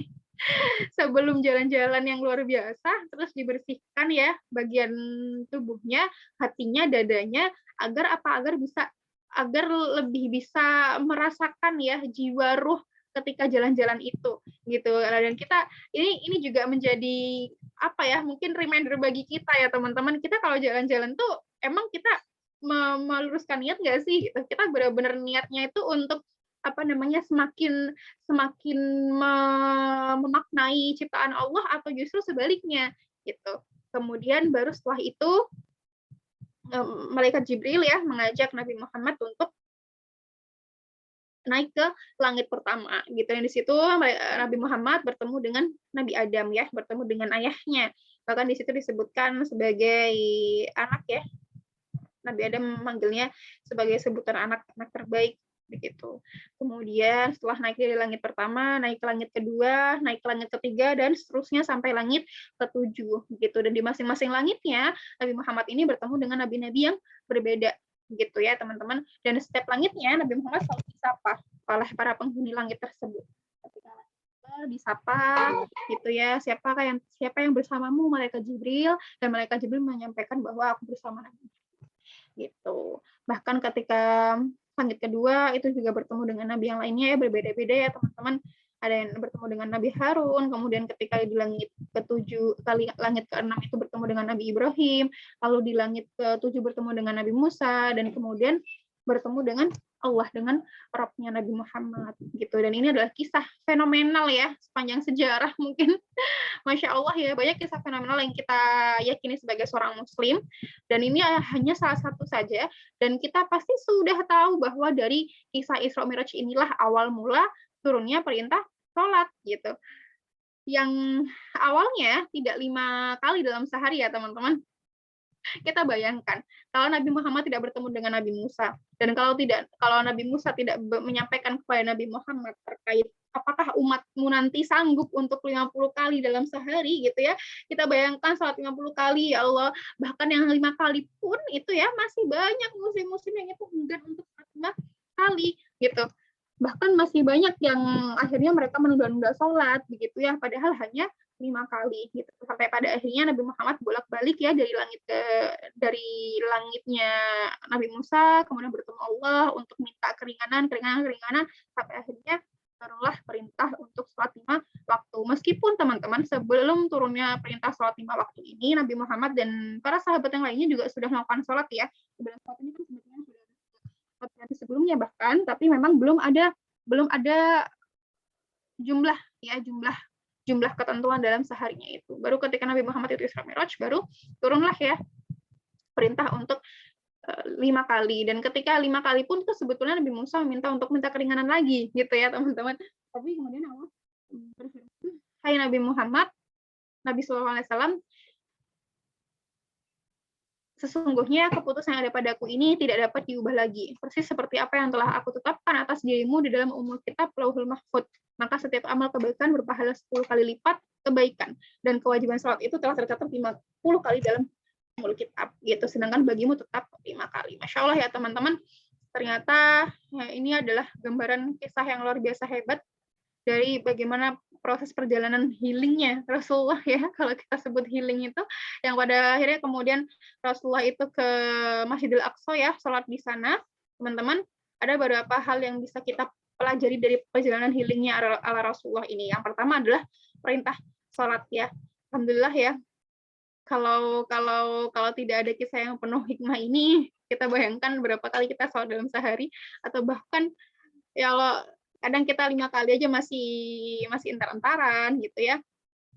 Atau juga kita ambil hikmahnya ketika Nabi Muhammad itu bertemu dengan para nabi ya, dari masing-masing langit, Masya Allah ya, bertemu dengan manusia-manusia terkasih, ternyata itu juga mampu mungkin menjadi penghibur hati Nabi Muhammad ya. Bukan main-main loh jalan-jalannya, ketemu dengan para nabi-nabi, para ayah ya terdahulunya begitu, dan akhirnya mengambil mungkin banyak ibrah dari situ, sekaligus ya ada momentum di mana sholat di Baitul Maqdis atau kiblat pertama umat Islam sebelum akhirnya berpindah ke Ka'bah atau Masjidil Haram gitu teman-teman. Inilah yang mungkin sering disebut oleh para orang-orang ateis, sekuler, liberal, dan lain-lainnya itu yang sebagai kisah yang tidak mungkin atau mustahil. Sehingga kalau kita memahami ya, kecintaan terhadap Baitul Maqdis itu adalah bagian dari konsekuensi keimanan kita gitu. Karena ya ini adalah suatu hal yang harus kita yakini sebagai seorang muslim ya teman-teman. Kalau kita tidak percaya bahwa Baitul Maqdis itu kelak akan direbut kembali oleh muslim, kalau kita tidak percaya bahwa itu adalah haknya orang-orang muslim, kalau kita tidak percaya bahwa ada perjuangan muslim yang harus senantiasa dikobarkan untuk memperjuangkan kemerdekaan Palestina, maka ya belum sempurna keimanannya gitu. Karena adalah salah satu bagian konsekuensi keimanan seorang muslim adalah percaya bahwa Baitul Maqdis itu bagian dari kita, umat Islam, gitu ya teman-teman. Sehingga banyak hal yang bisa kita pelajari dari perjalanan healing Rasulullah tadi. Dan kalau kita ingat ya teman-teman, Rasulullah itu hanya 1 kali mengunjungi Baitul Maqdis, 1 kali sholat di sana. Namun kecintaannya itu, Masya Allah ya, terbukti luar biasa hebat sampai sekarang dengan hadis-hadis yang sampai saat ini kita itu sering mendengarnya, sering membacanya. Ya teman-teman, kita bayangkan meskipun mungkin Rasulullah itu hanya 1 kali sholat di Baitul Maqdis, tapi ketika Rasulullah itu menjalani hari-hari setelah kembali dari Baitul Maqdis, Rasulullah itu menyampaikan kepada para sahabat-sahabat ya, berdakwah, bersyiar, menyampaikan syiar bahwa ini loh ada Baitul Maqdis gitu, ini loh ada tanah yang disucikan begitu ya. Inilah ada masjid yang suci juga begitu ya, selain Masjidil Haram dan Masjid Nabawi gitu, sehingga meskipun hanya satu kali sholat di sana, berkunjung ke sana, tapi proses syiar itu terus dilakukan oleh Nabi Muhammad sampai pada akhirnya kita sekarang itu juga mengetahuinya, teman-teman. Dan kita sebagai seorang muslim, apa yang bisa kita lakukan ya ketika Baitul Maqdis itu adalah bagian dari iman kita sebagai seorang muslim, maka yang paling mudah adalah kita mengetahui bagaimana kabar di sana. Menyedihkan ya, kita di sini Ramadan dengan tenang, dengan tentram, kita bisa nyari takjil setiap harinya, kita bisa pilih-pilih takjil sesuai dengan apa yang kita mau, tapi saudara-saudara kita di Palestina itu mereka sejak awal Ramadan menghadapi berbagai serangan yang dilantarkan oleh Zionis Israel gitu, gitu. Mereka harus menghadapi banyaknya serangan-serangan, kemudian tembakan-tembakan, mereka tidak bisa melaksanakan atau melalui Ramadannya dengan penuh ketenangan begitu ya. Kalau kita di sini mungkin setiap sahur pun juga tenang gitu ya, tidak ada suara dentuman-dentuman rudal, tapi di sana berbeda teman-teman semuanya. Kita bisa lihat update-beritanya di berbagai macam media sosialnya yang berkaitan dengan Palestina ya. Banyak sih media sosial yang menyampaikan terkait itu. Banyak juga video-video yang menunjukkan betapa kejamnya tentara Zionis Israel itu kepada masyarakat Palestina. Bahkan ada video yang paling saya kagumi ya, salah satu video yang saya kagumi adalah ketika seorang muslimah Palestina itu berhadapan dengan tentara perempuannya Zionis Israel, itu muslimah Palestina tersebut itu berani untuk terus menatap tentara tersebut, sehingga tentara itulah yang akhirnya berpindah tempat gitu ya. Awalnya tentara Zionis Israel itu yang tentara perempuan Zionis Israel itu berusaha untuk mengintimidasi muslimah Palestina begitu ya. Tapi muslimah Palestina itu tetap bertahan pada tempatnya, tetap melihat terus ya, menatap terus tentara Zionis Israel tersebut, sampai pada akhirnya tentara perempuan Zionis Israel itu yang akhirnya berpindah dan tidak lagi untuk memandangi si muslimah Palestina ini. Masya Allah ya teman-teman, itu adalah salah satu keberanian yang mungkin memang hanya ada dimiliki oleh para pejuang di Palestina. Itu rasanya kalau saya pribadi kok saya kayaknya mungkin nggak bisa seberani itu ya kalau dihadapkan pada tentara Zionis Israel, tapi ya itu salah satu kelebihan ya, salah satu kemuliaan yang Allah berikan kepada saudara-saudara kita di Palestina. Namun teman-teman, kita tidak boleh lepas ya dari fakta-fakta ini, tidak boleh abai juga dari fakta-fakta berita-berita yang terjadi di sana gitu, karena lagi-lagi ini adalah konsekuensi kita sebagai seorang muslim. Bahkan ya banyak serangan-serangan ya, penistaan-penistaan terhadap Masjidil Aqsa begitu, Zionis itu hendak mengotori masjid dengan darah-darah hewan gitu ya. Banyaklah hal-hal yang itu membuat Zionis Israel itu untuk berusaha menistakan Masjidil Aqsa atau Baitul Maqdis. Maka teman-teman, lagi-lagi kita sebagai seorang muslim yang bisa kita maksimalkan sekarang adalah minimal kita tuh jangan abai deh. Kita tuh cari tahu dulu gitu ya. Bahkan jangan sampai kita justru ikut berpihak pada pendapatnya Zionis Israel gitu, gitu. Jangan sampai seperti itu.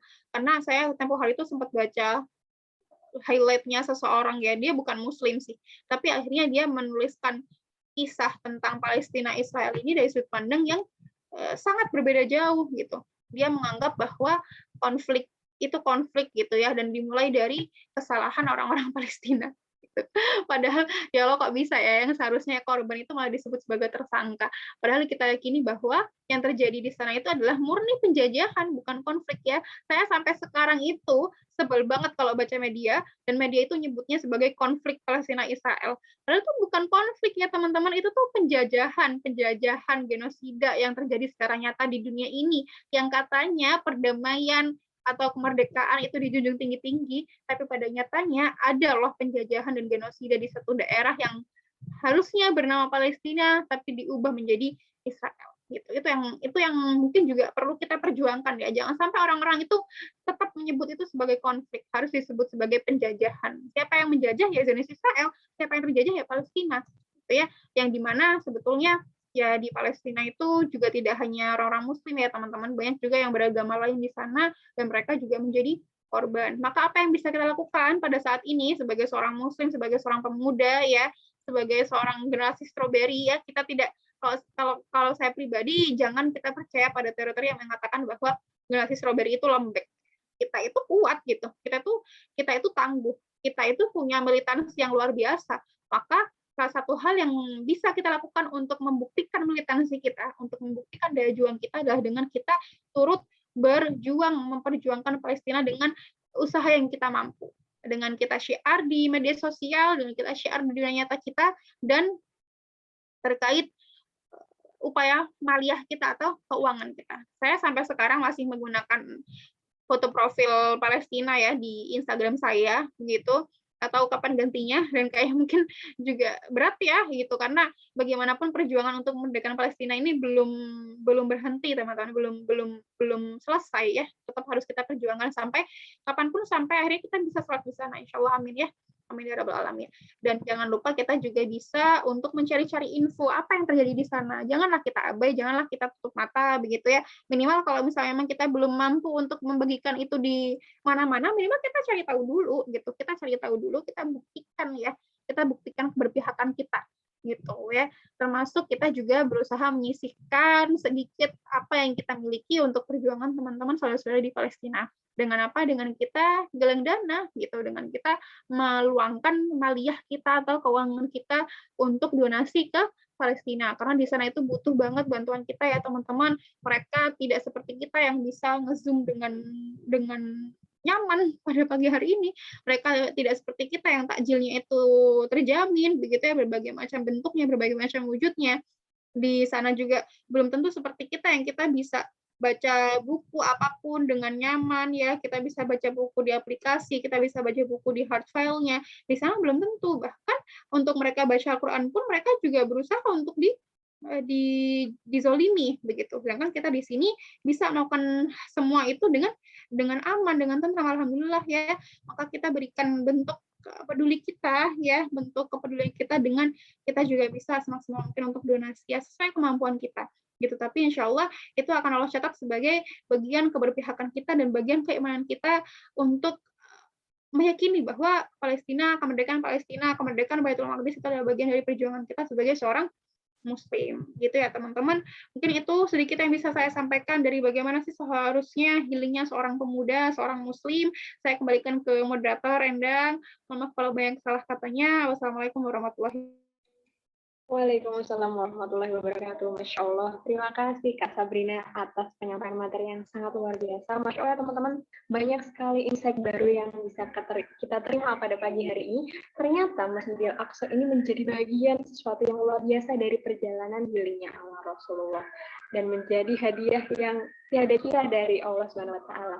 Nah, teman-teman semuanya, tentu saja dari apa yang disampaikan Kak Sabrina ini membuat kita bertanya-tanya ya, teman-teman. Mungkin bagi teman-teman yang ingin bertanya, langsung saja bisa raise hand atau bisa disampaikan di kolom chatnya dengan menyertakan nama dan juga asal daerahnya. Silakan saya buka 3 penanya terlebih dahulu.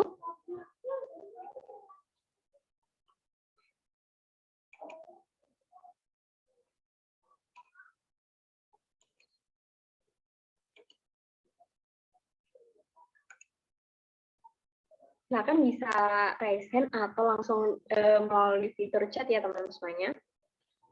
Mumpung nih kita berhadapan, kita ketemu langsung dengan Kak Sabrina yang dengan materi tadi yang luar biasa, kita bisa kulik-kulik lebih banyak lagi nih sebenarnya gimana sih kita nih sebagai generasi Muslim harusnya menjadi generasi yang kuat, bukan menjadi generasi stroberi yang lembek atau bahkan mudah mengkerut seperti itu ya. Oke, sambil menunggu pertanyaan dari teman-teman, saya ada yang izin bertanya. Saya izin bertanya Kak Sabrina. Kak Sabrina, oh ini ada pertanyaan dari Kak Rio, Switzerland, Van Java. Dari mana nih? Oke, izin bertanya Kak, kalau agar menjaga semangat untuk berjuang dari Kak Sabrina, tipsnya apa gitu? Ini Kak Sabrina ada pertanyaan dari Kak Rio, tips berjuang agar tetap semangat ala-alanya Kak Sabrina. Silahkan Kak Sabrina.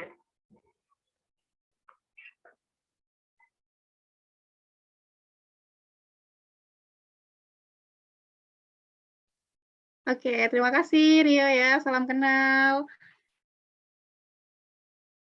Ya Allah, saya kira dari Swiss langsung loh. Saya kira dari Swiss beneran. Swissnya Jawa tuh di mana ya? banyak Kak, tapi salah satunya di Malang. Oh, oke. Terkait bagaimana menjaga semangat juang ya. Kalau dari saya pribadi, teman-teman, itu biasanya tidak lepas dari dua faktor internal dan faktor eksternal. Faktor internal itu adalah dari bagaimana kita yang sendiri tuh punya niat untuk berjuang ya. Kita memang harus menumbuhkan semangat juang itu dalam diri kita terlebih dahulu. Karena ya kita udah tahu ya ayatnya gitu, bahwa Allah tidak akan mengubah suatu kaum kecuali dia mengubahnya sendiri. Maka ya kita nggak akan bisa berubah kalau kita sendiri nggak mau berubah. Maka yang paling penting adalah kita harus punya niat dulu untuk berjuang, kita punya niat untuk berubah jadi lebih baik, kita punya niat untuk benar-benar menjadi seorang hamba yang Allah ridhoi gitu. Kemudian baru kita berusaha untuk mencari majelis-majelis yang itu bisa membantu kita gitu ya. Kita bisa memulai dengan kita belajar atau mencari ilmu terlebih dahulu. Bagaimana sih ilmu terkait perjuangan? Bagaimana ilmu menjadi seorang muslim yang berusaha untuk sempurna, begitu ya. Bagaimana ilmu menjalani hari-hari sebagai seorang muslim di zaman sekarang, begitu. Maka ilmu itu akan menjadi bekal bagi kita untuk menguatkan daya juang kita di zaman sekarang, teman-teman. Kemudian terkait faktor eksternal ya. Oh ya, terkait faktor internal, dan yang ketiga adalah yang paling penting adalah ya, kita harus menerima perubahan. Karena kalau kita ngomongin terkait hijrah ya atau berubah jadi lebih baik, memang yang paling penting adalah ya kita harus menerima perubahan itu dulu gitu. Memang hidup kita setelah berubah itu nggak akan sama lagi dengan sebelumnya. Yang sebelumnya itu kongkow-kongkow, nongki-nongki, ya otomatis sekarang harus lebih dikurangi lagi begitu ya, meskipun mungkin masih bisa tapi harus diminimalisir. Nongki akhirnya sekarang di masjid, di kajian gitu kan. Kemudian faktor eksternal. Kalau bagi saya ini juga penting sekali ya untuk kita pertimbangkan, yaitu dengan kita memiliki teman-teman yang satu visi satu misi dengan kita gitu. Karena susah kalau kita mau berubah tapi sendirian, susah kalau kita mau berjuang tapi sendirian. Artinya ya kita kalau mau berjuang ya bareng-bareng, kalau kita mau berjuang ya harus dengan yang lainnya gitu ya. Nggak bisa kita berjuang secara individu ya, meskipun kita bisa untuk mengambil ranah juang individu ya, tapi akan lebih baik kalau kita juga terlibat pada perjuangan secara kolektif gitu ya. Yang artinya kita punya teman-teman yang bisa mengingatkan kita, teman-teman yang insya Allah itu bisa menjadi sarana kita untuk mengambil semangat ketika kita mungkin sedang loyo gitu ya. Maka teman-teman kita ini akan sangat berpengaruh dengan diri kita. Dan siapa kita itu terlihat dari siapa teman-teman kita, teman-teman ya. Maka carilah teman perjalanan ya, partner perjalanan yang itu insya Allah mampu semakin mendekatkan diri kita kepada Allah. Lebih itu ya jawabannya. Insya Allah luar biasa sekali. Terima kasih banyak Kak Sabrina atas jawabannya. Gitu ya Kak Rio, tetap menjaga semangatnya. Kita berkumpul dengan orang-orang yang sevisi semisi sehingga kita tetap ingat dengan tujuan kita untuk menjadi generasi yang kuat, yang tetap semangat dalam kebaikan. Nah Kak Sabrina, ini ada pertanyaan lagi dari Kak Atifah Fajr Ramadhani dari Sukoharjo. Kak Tiffany bertanya, bagaimana trik dan tips untuk menjadi generasi strawberry yang memiliki visi misi Islam yang kokoh, dan bagaimana cara Mbak Sabrina mengatur waktu organisasi dan kuliah? Bagaimana ini? Silakan Kak Sabrina. Oke, menarik ya pertanyaannya.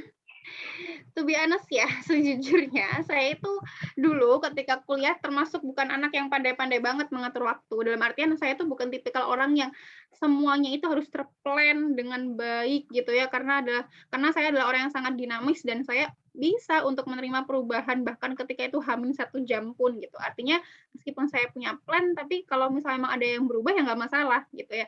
Dan justru karena saya sadar bahwa saya itu nggak pandai-pandai banget untuk jadi orang yang teratur, mahasiswa yang teratur, itu yang membuat saya akhirnya berusaha untuk jadi orang yang lebih baik, jadi lebih teratur gitu. Karena kesadaran saya sebagai mahasiswa yang nggak pandai-pandai ngatur banget, yang nggak rapih-rapih banget, maka itu yang menjadikan alasan saya untuk belajar, yuk gimana sih caranya biar lebih rapi gitu. Dan ya cara yang paling mudah untuk saya lakukan adalah dengan tadi pandai memang mengatur waktu ya, mengatur hari-hari seperti apa. Misal ada jam-jam khusus yang memang saya itu tentukan untuk saya belajar, misal, atau yang saya tentukan untuk organisasi, atau yang saya jadikan jadwal untuk saya hadir ke majelis gitu ya, majelis ilmu, atau jadwal lain yang saya gunakan untuk saya mengisi pengajian begitu ya. Maka memang ya lagi-lagi cara kita untuk mengatur ya dengan kita punya jadwal ya, dan yang paling mudah adalah dengan kita mencatat gitu. Karena dengan mencatat ini insya Allah akan mampu memudahkan kita untuk punya gambaran bagaimana sih jadwal harian kita, teman-teman. Dan sekarang itu banyak ya aplikasi yang menunjang kita untuk bikin jadwal, to-do list setiap harinya, maka manfaatkanlah aplikasi itu gitu. Bisa pakai Google Calendar, bisa pakai aplikasi notes bawaan HP, atau banyak lah ya teman-teman yang sebagai generasi zaman sekarang pasti lebih paham lah aplikasi-aplikasi penunjang itu seperti apa. Tapi kalau dari saya sih, silakan dimanfaatkan tadi ya, kecanggihan teknologi itu dimanfaatkan untuk kita semakin pandai mengatur atau organize hal-hal yang memang harus kita rapikan, termasuk waktu tadi. Dan bagaimana menjadi pemuda yang punya visi misi Islam yang kokoh, ya dengan kita banyak-banyak cari ilmu ya. Gitu. Kalau kita semakin banyak mempelajari bagaimana perjuangan Rasulullah dan para sahabat, kita akan tahu bahwa tidak ada hari-hari mereka yang itu dihabiskan dengan apa ya, leyeh-leyeh, mager-mageran. Kalau kita belajar bagaimana kisah para sahabiah yang menjadi seorang istri ibu idaman tapi juga berjuang ya di ranah sosialnya, maka kita akan tumbuh kepribadian bahwa oh, saya sebagai seorang muslimah jangan malas-malasan juga gitu. Atau kita belajar bagaimana sih kehidupan para pahlawan muslim negeri ini yang mengeluarkan segenap jiwa raganya ya untuk kemerdekaan Indonesia. Maka banyak-banyak belajar dari orang-orang hebat itu akan menumbuhkan pribadi kita yang punya visi misi yang kokoh ya sebagai seorang muslim. Gitu ya kalau dari saya, Atifah Fajar. Oke, baik. Terima kasih. Seperti itu ya Kak Atifah, tipsnya dari Kak Sabrina. Jadi maksimalkan aja aplikasi-aplikasi yang saat ini ada, apalagi sudah banyak sekali yang tersedia di Play Store dan juga platform-platform lainnya seperti itu. Karena untuk menjadi generasi yang kuat itu pun juga hasil dari apa yang kita kerjakan setiap harinya. Seperti itu ya Kak Sabrina. Oke, dan ini ada pertanyaan lagi dari Kak Ajeng di Bali.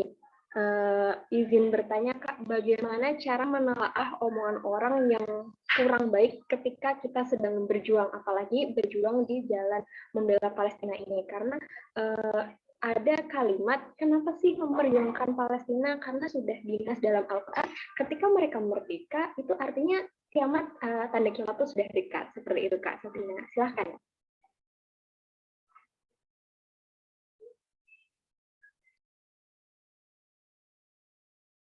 Bentar, Afwan, boleh tolong diulangi tadi terkait apa? Tadi bagaimana cara menelaah omongan orang yang kurang baik ketika kita berjuang, terutama berjuang di jalan membela Palestina ini, Kak. Oke, cara nyikapin omongan orang yang nggak baik ya?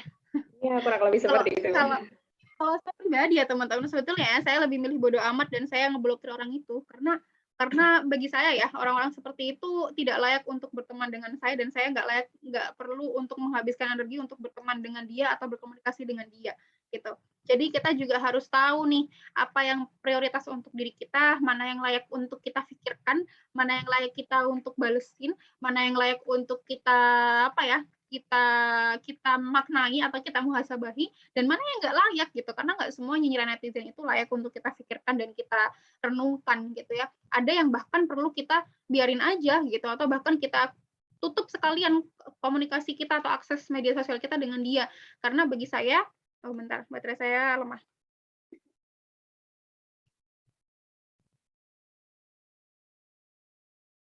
Karena bagi saya ketika misal dia muslim gitu ya, atau bahkan dia bukan muslim dan itu sudah berbeda value terkait hal yang memang itu prinsipil bagi kita sebagai seorang muslimah, maka kalau bagi saya ya udah saling toleransi aja. Toleransinya dengan kita saling menghormati pendapat masing-masing, dan ya udah selain aja tutup akses dia untuk bisa mengakses postingan kita.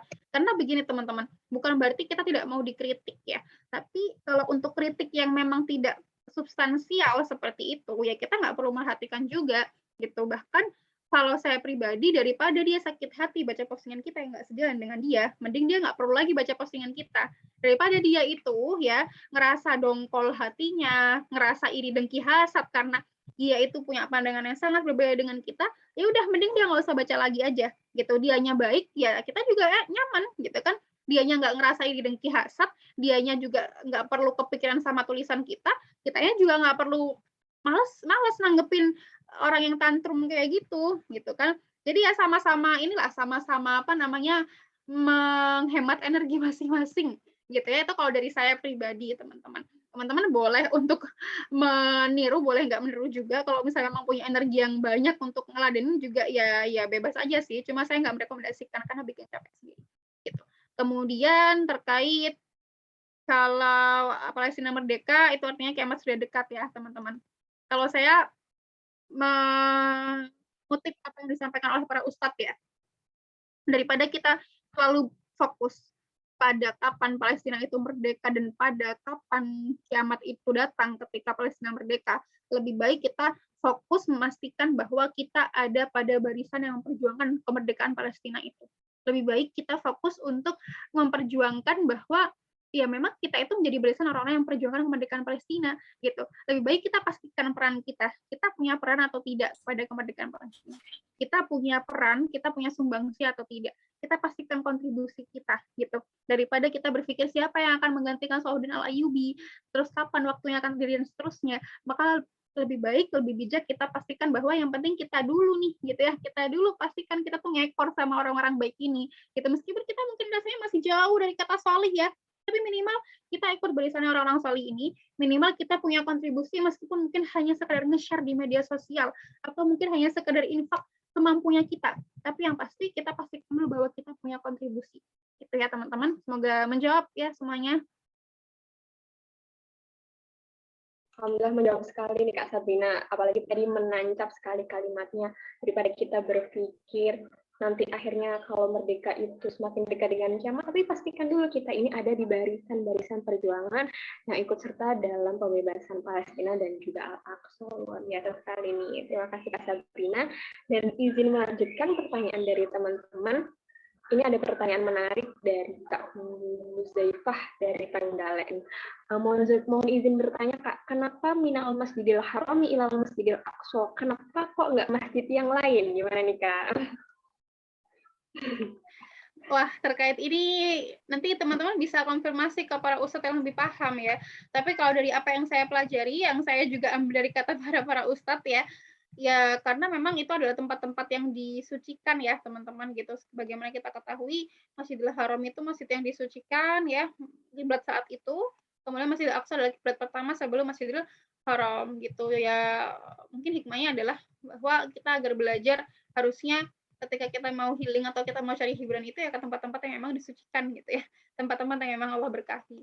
Tapi selebihnya ya lebih lengkapnya silakan tanyakan di para ustadz-ustadz ya yang lebih paham terkait ini gitu, karena saya hanya bisa memberikan sedikit jawaban terkait itu teman-teman, mohon maaf ya.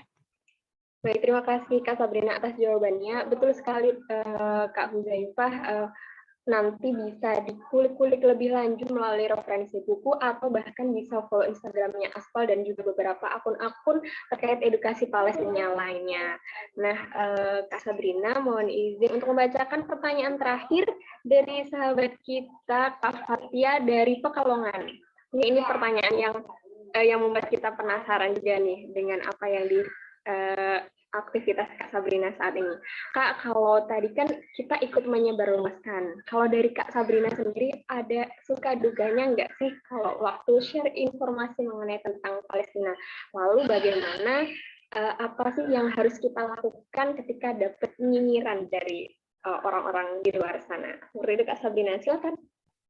Oke, terima kasih Fatia pertanyaannya. Kalau nyinyiran itu mungkin belum pernah ya, tapi lebih kepada pertanyaan aja, karena memang ada teman-temanku yang belum paham terkait kondisi Palestina. Tapi suka duka yang lain adalah sering kena shadow ban dari Instagram. Gara-gara sharing soal Palestina yang akhirnya itu mempengaruhi banget engagement ya. Memang kita bukan budak engagement ya teman-teman. Tapi kalau saya pribadi, ketika memang kita bisa mengoptimalkan potensi yang kita miliki untuk menyebarluaskan kebaikan itu agar lebih maksimal ya, itu dimaksimalkan gitu, itu digunakan, dimanfaatkan. Dan ketika saya menyadari bahwa oh ada peluang nih untuk saya bisa membagikan kabar terkait Palestina ini lebih luas. Tapi pada akhirnya ketika saya berusaha untuk nge-share terkait Palestina itu, biasanya habis itu dapat ikop, dapat hukuman dari IG. Akhirnya postingan saya disembunyikan, story saya disembunyikan, yang awalnya itu jangkauan postingan dan story itu bisa pada angka tertentu akhirnya harus drastis ya sampai turun ke setengahnya aja atau bahkan bahkan sepertiganya gitu ya. Itu mungkin tantangan ketika saya share di media sosial terkait Palestina. Lebih kepada karena platformnya yang nggak terima. Lebih karena IG-nya yang nggak terima sih seringnya ya, daripada orang-orang yang nggak terima. Jadi seperti itu Kak Fatia, suka dukanya dari Kak Sabrina ketika share-share mengenai informasi tentang Palestina. Masya Allah luar biasa sekali ya pertanyaan-pertanyaan yang sudah disampaikan oleh teman-teman kita dan juga jawaban yang sangat memuaskan diberikan oleh Kak Sabrina. Nah sebelum berpisah dengan Kak Sabrina, kita simak sama-sama closing statement yang akan disampaikan oleh Kak Sabrina. Silakan Kak Sabrina untuk menyampaikan closing statement. Oke, ada beberapa poin yang itu menjadi pengingat kita bersama ya teman-teman sebagai seorang muslim. Yang pertama adalah carilah hiburan terbaik yang itu diridhoi Allah, hiburan yang membuat kita berkah dunia akhirat ya. Kita boleh mencari hiburan di dunia, tapi jangan sampai kita melalaikan berbagai macam prinsip sebagai seorang muslim. Dan kalau kita melihat hiburan ala Rasulullah, maka kedua ya dengan kita memahami bagaimana perjuangan-perjuangan orang-orang soleh terdahulu begitu ya. Kemudian yang ketiga adalah kalau kita memang benar-benar ingin ya memaknai healingnya Rasulullah, maka kita juga harus melibatkan diri pada kemerdekaan Palestina dan kiprah perjuangan kontribusi untuk Palestina, khususnya Baitul Maqdis gitu. Maka yang bisa kita lakukan sebagai seorang muslim adalah dengan kita mengeluarkan kemampuan, mengorbankan kemampuan kita yang kita bisa ya secara maksimal untuk kemerdekaan Palestina, dengan kita syiar di media sosial, dengan kita galang dana, dengan kita meluangkan maliyah kita ya, berapapun itu nominalnya, karena tidak dilihat dari nominal ya teman-teman, tapi dilihat dari bagaimana niat kita untuk mampu melibatkan diri pada perjuangan Palestina. Begitu. Dan ini teman-teman komunitas Aspal, terima kasih ya sudah memfasilitasi kita semua untuk belajar bersama, sekaligus mungkin teman-teman yang mumpung ini sedang 10 hari terakhir ya, nanti bisa memaksimalkan terkait infak sedekah terhadap saudara kita di Palestina melalui komunitas Aspal yang mungkin akan disampaikan di waktu selanjutnya gitu. Mungkin setelah ini disampaikan sama teman-teman komunitas Aspal. Gitu sih dari saya pribadi ya teman-teman. Semoga kita bisa maksimalkan ibadah di 10 hari terakhir Ramadan ini. Amin, amin, amin ya robbal alamin. Terima kasih banyak kepada Kak Sabrina yang telah sharing materi yang sangat luar biasa kepada kita semua. Harapannya dari apa yang disampaikan oleh Kak Sabrina ini bisa menginspirasi kita, bisa memaksimalkan 10 hari Ramadan kita di tahun ini. Dan teman-teman, dari apa yang disampaikan Kak Sabrina tadi, bahwasanya istilah-istilah yang saat ini sedang booming, layaknya generasi strawberry ataupun istilah-istilah lainnya, semoga ini tidak menjadikan kita semakin mengglorify apa yang terjadi ke diri kita gitu, oke. Tapi membuat kita lebih memahami diri kita sendiri, bagaimana penanganan yang tepat untuk bisa lebih memaksimalkan diri kita, memaksimalkan potensi kita, sehingga kita menjadi muslimah yang tangguh dan kuat, sehingga bisa menjadi barisan perjuangan untuk membebaskan Palestina, barisan-barisan yang berada di jalan perjuangan, barisan-barisan kebaikan lainnya. Dan saya Enang Sulasti selaku moderator mohon pamit undur diri. Terima kasih atas perhatian dan mohon maaf atas segala kesalahannya. Saya tutup. Wassalamualaikum warahmatullahi wabarakatuh. Saya kembalikan kepada MC kita yang luar biasa, kepada Kak Akbar. Silakan Kak Akbar.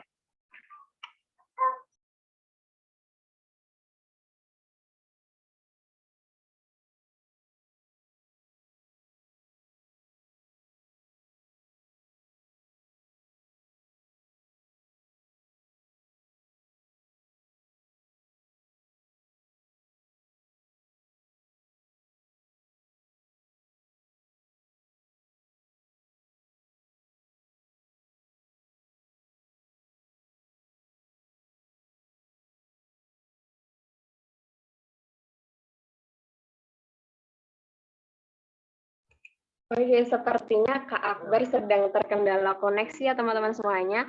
Baiklah, sembari menunggu kehadiran Kak Akbar, kita simak apa yang akan disampaikan oleh teman-teman panitia webinar pada pagi hari ini.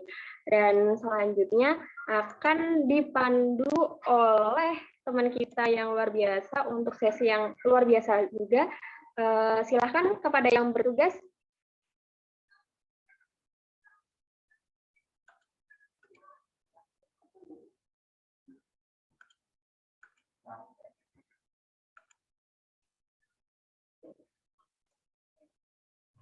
Enggak tahu. Cek,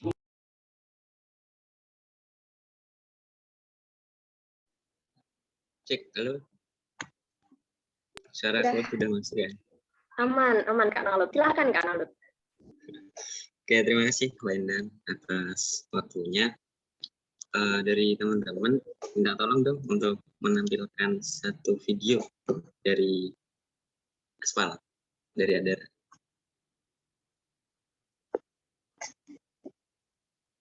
Oke, kita simak ya, cuplikan videonya. Oh, hilang. Kayaknya terkendala koneksi lagi nih ya. Sama kayak Mas Akbar tadi.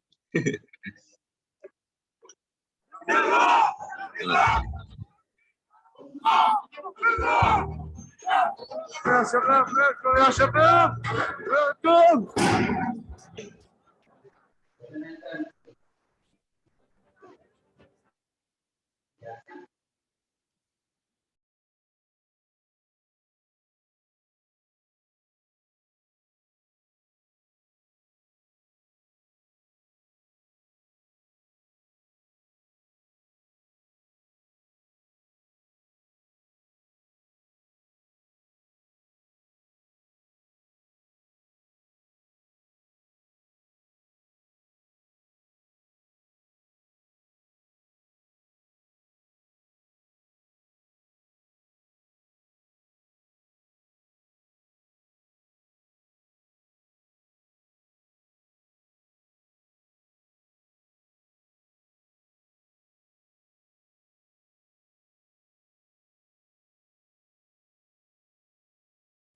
Suaranya tadi kedengaran nggak, Mas Nalut?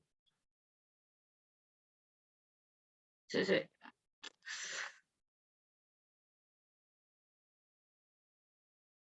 Kita ulang ya, teman-teman.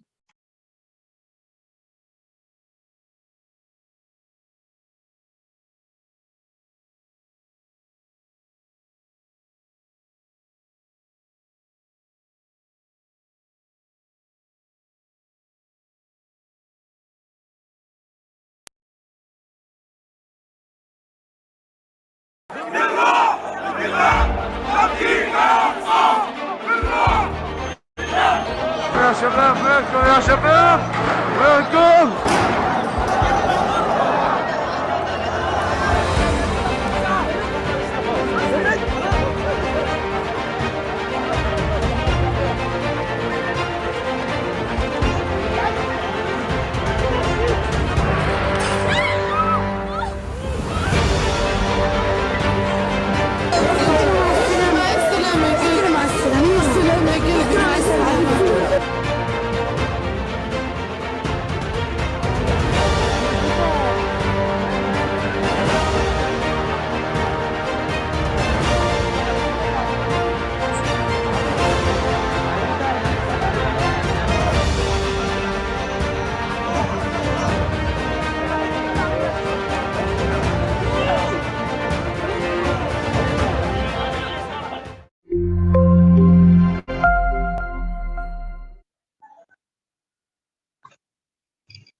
Oke, udah nonton semuanya terkait video dari Adara update Al-Quds gitu.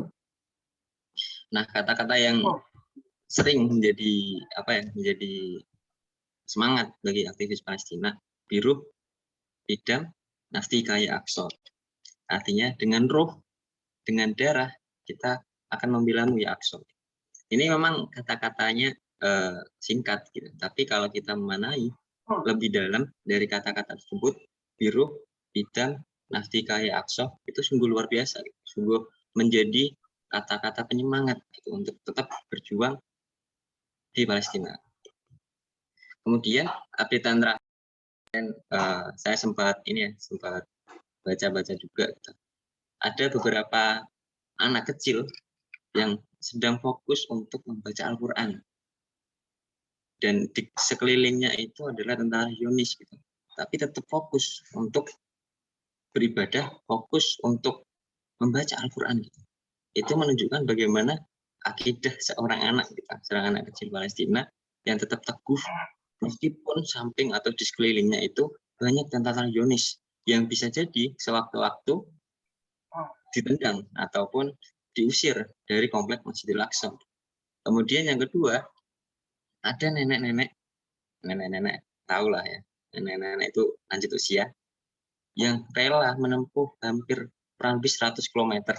Kalau dibayangkan di Indonesia itu perjalanannya dari Pati sampai ini ya, sampai Solo lah, itu kurang lebih sekitar 100 km gitu. Kalau di Indonesia, bayangkan kalau di Palestina berapa jumlah pos penjagaan yang dijaga oleh Zionis itu, perjuangannya seperti apa untuk melewati itu. Belum juga jalannya. Bagaimana perjuangan seorang nenek ini untuk bisa melewatinya dan melaksanakan ibadah di Kompleks Al-Aqsa. Dari dua kisah ini bisa kita kita refleksikan bahwa di sana para pejuang-pejuang Al-Aqsa itu rela dengan ruhnya, dengan darahnya untuk siap membela Al-Aqsa gitu. Terus bagaimana kita yang ada di Indonesia gitu? Itu kan pertanyaannya. Tadi sempat singgung juga dari Mbak Sabrina, apa sih yang bisa kita lakukan, yaitu dengan edukasi, dengan donasi, terus yang satunya lagi lewat doa gitu. Apalagi sekarang terdapat kita di bulan Ramadan, tepatnya 10 hari terakhir bulan Ramadan, yang mana itu terdapat Lailatul Qadar. Nah itu insya Allah kalau kita selipkan doa kita untuk para saudara kita yang ada di Palestina, ya sedang berjuang secara fisik, secara jiwa dan raga untuk tetap membela Al-Aqsa. Insya Allah Allah akan mengijabahi doa-doa kita. Terus yang selanjutnya itu lewat donasi. Gitu. Donasinya lewat mana? Bisa lewat Aspal. Gitu. Aspal itu apa? Aspal itu adalah komunitas Palestina yang memang fokusnya untuk kemerdekaan Al-Aqsa. Gitu. Yang memang itu sasaran atau orang-orangnya itu didominasi oleh pemuda-pemuda. Gitu. Transfernya, nah Aspal ini juga di bawah naungan Adara. Yang insya Allah ketika teman-teman itu transfer donasi melalui Aspal atau melalui Adara, insya Allah bakal ditransparasikan kemana sih donasi kita selama ini, apakah sudah sampai ke Palestina atau belum. Nah itu teman-teman bisa cek di IG-nya Adara Relief itu transparansi dari donasi-donasi yang telah teman-teman itu donasikan lewat Adara. Insya Allah nanti bakal disampaikan lewat IG Adara. Nah kalau lewat Aspal itu bisa melalui BRI atas nama Mbak Zakiyah Zuniati, maaf. Kemudian bisa lewat Bank Amalat atas nama Aspal. Dan teman-teman jangan lupa konfirmasi ke nomor yang tertera di layar atas nama Diana. Karena dengan teman-teman itu konfirmasi, kita tahu nih sasaran yang akan didonasikan teman-teman itu program apa gitu. Jangan sampai kita donasi tapi lupa untuk konfirmasi. Takutnya nanti donasi yang teman-teman sampaikan itu bingung ini mau didonasikan ke program apa. Gitu. Mungkin itu dari saya, perwakilan dari teman-teman fundraising Aspal. Terima kasih. Wassalamualaikum warahmatullahi wabarakatuh. Waalaikumsalam warahmatullahi wabarakatuh. Terima kasih Mas Malut yang sudah menyampaikan terkait program donasi. Ini suara saya masuk ya? Masuk.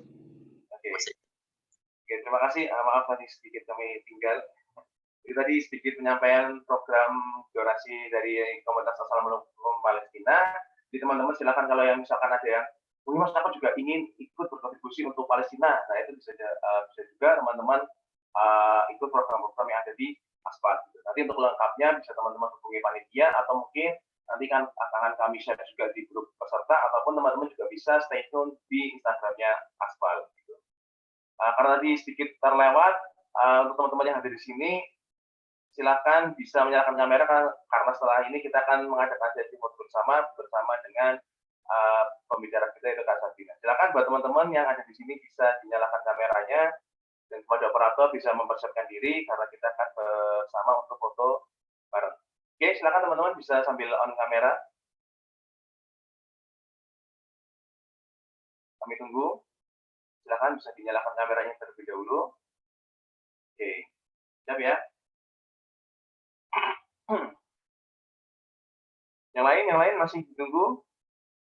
Belum bentar ya. Oke, masih belum ada setengah nih. Oke, silakan bisa on kamera dulu. Iya, nanti setelah ini akan kami kirimkan link presensinya setelah foto bersama ya. Jadi kalau setelah foto bersama akan ada link presensi atau mungkin sambil dikirim dulu nggak apa-apa dari teman-teman panitia mungkin bisa dikirimkan terlebih dahulu untuk link presensinya. Dari mana? Ayo guys. Nampaknya sudah ada separuh dari kita yang sudah on kamera. Oke, mungkin sambil kita hitung mundur aja, siap-siap. Operator sudah siap untuk mendokumentasikan foto bersama? Ya, sambil merapikan. Ya. Cek, operator, aman?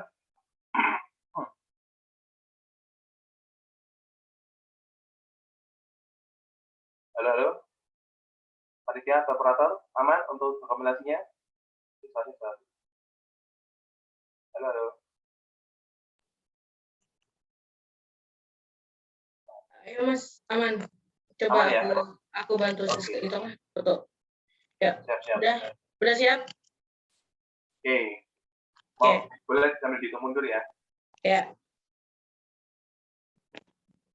3. Oh ya, oke. Kamu aja. Oke, bentar. Oke, 3, 2, 1. Oke. Slide 2. Oke, slide kedua ya. Ya.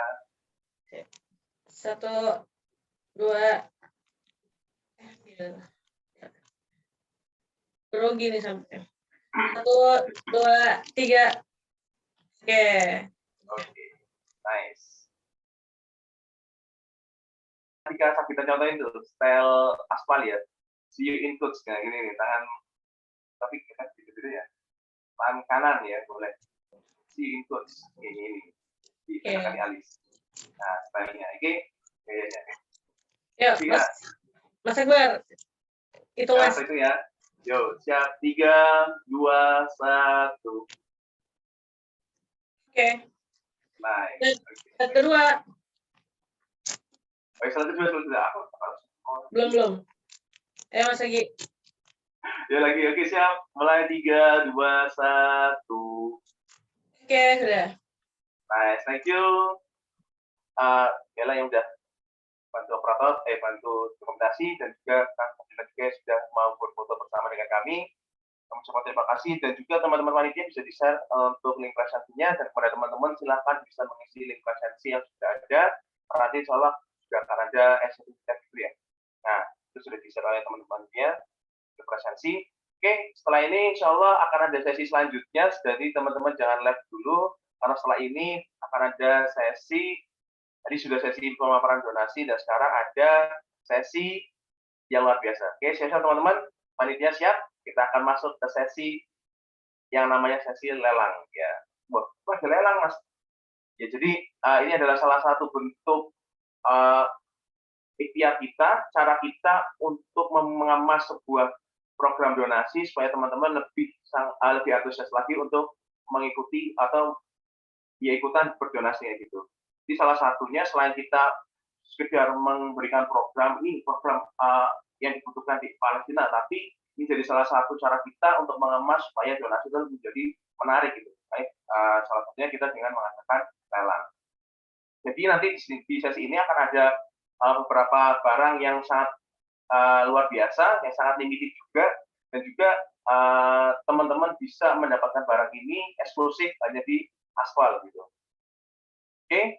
Mungkin dari teman-teman panitia bisa kita share untuk barang yang pertama ya. Oke, terima kasih Kak Sabrina. Waalaikumsalam warahmatullahi wabarakatuh.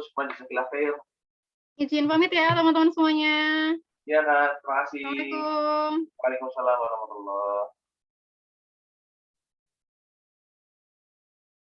Oke, kita akan ikuti sesi lelang. Jadi yang pertama, ini teman-teman silakan yang sudah siap, sudah ready. Mungkin sambil menunggu di-share oleh operator ya, share screen ya. untuk gambar barangnya. Boleh nih teman-teman yang di sini sambil membalas salamnya Kak Sabrina, waalaikumsalamnya, biar aku tahu kayak boleh sambil di kolom chat balas waalaikumsalam gitu. Tadi baru ada beberapa. Oke, ada 1, 2, next, ya boleh sambil dijawab waalaikumsalam. Oke, next. Oke. Insya Allah ini sambil mengecek semangat teman-teman, sudah semangat. Kita siap ya untuk teman-teman operator, sudah siap untuk share screen barang yang pertama. Oke, nice. Ya, oke teman-teman. Jadi untuk lelang pertama kali ini akan ada barang ini produk namanya sorban atau kafieh ya.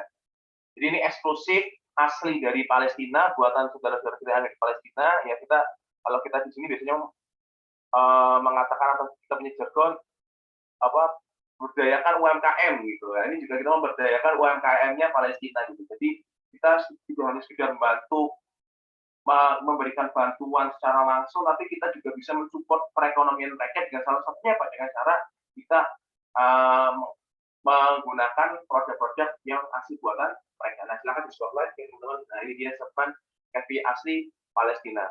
Dan ini kembali kami ingatkan bahwa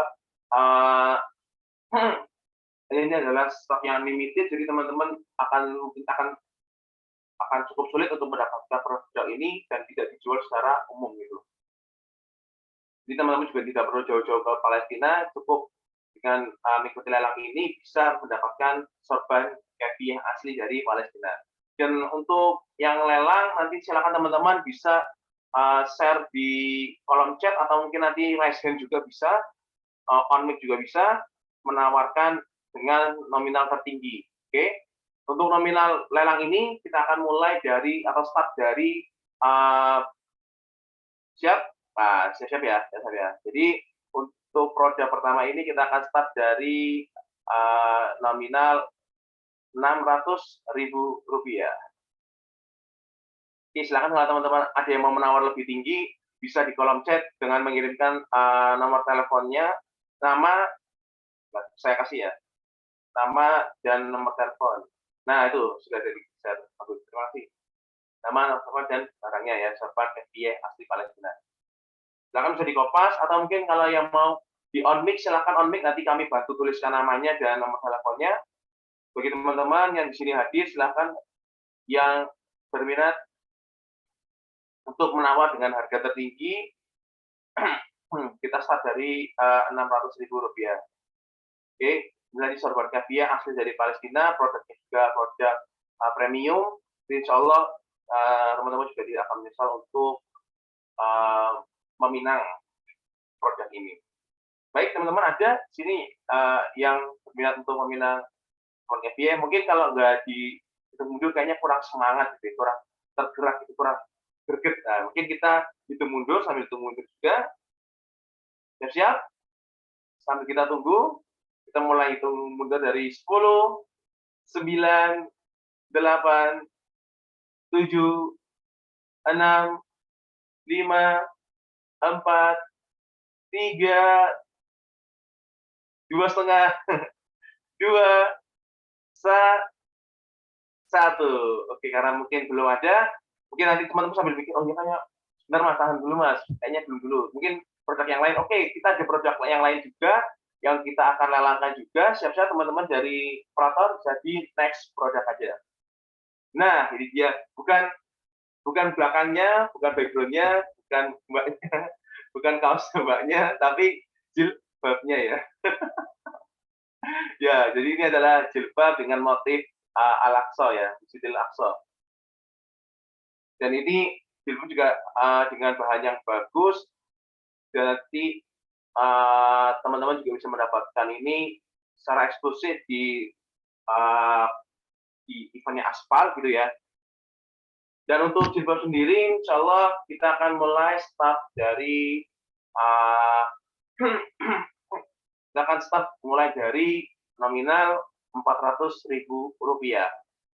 Ada teman-teman yang berminat tidak harus banyak cash saat ini, tapi nanti silakan di hubungi oleh teman-teman panitia nanti kesepakatannya seperti apa gitu. Tapi at least teman-teman di sini bisa membooking ini dulu gitu.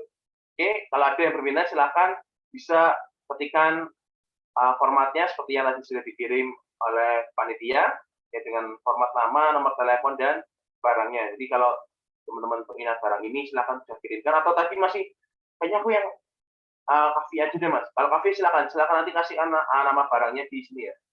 Barangnya kafe atau sorban gitu. Oke, silakan teman-teman ada di sini jadi partisipan yang hadir. Silakan kalau ingin meminang untuk ini start kita dari 400 nanti dengan nominal yang tertinggi yang akan mendapatkan barang eksklusif ini. Gimana dari teman-teman, apakah ada? Mungkin sambil kita hitung mundur supaya teman-teman makin tergerak juga. Ada dari partisipan? Oke, kita hitung mundur aja ya. Siap ya? 10, 9, 8, 7, 6, 5, 4, 3, 2, 1,5, 1. Oke, karena ini belum ada. Oke, nggak apa. Jadi insya Allah itu tadi adalah 2 produk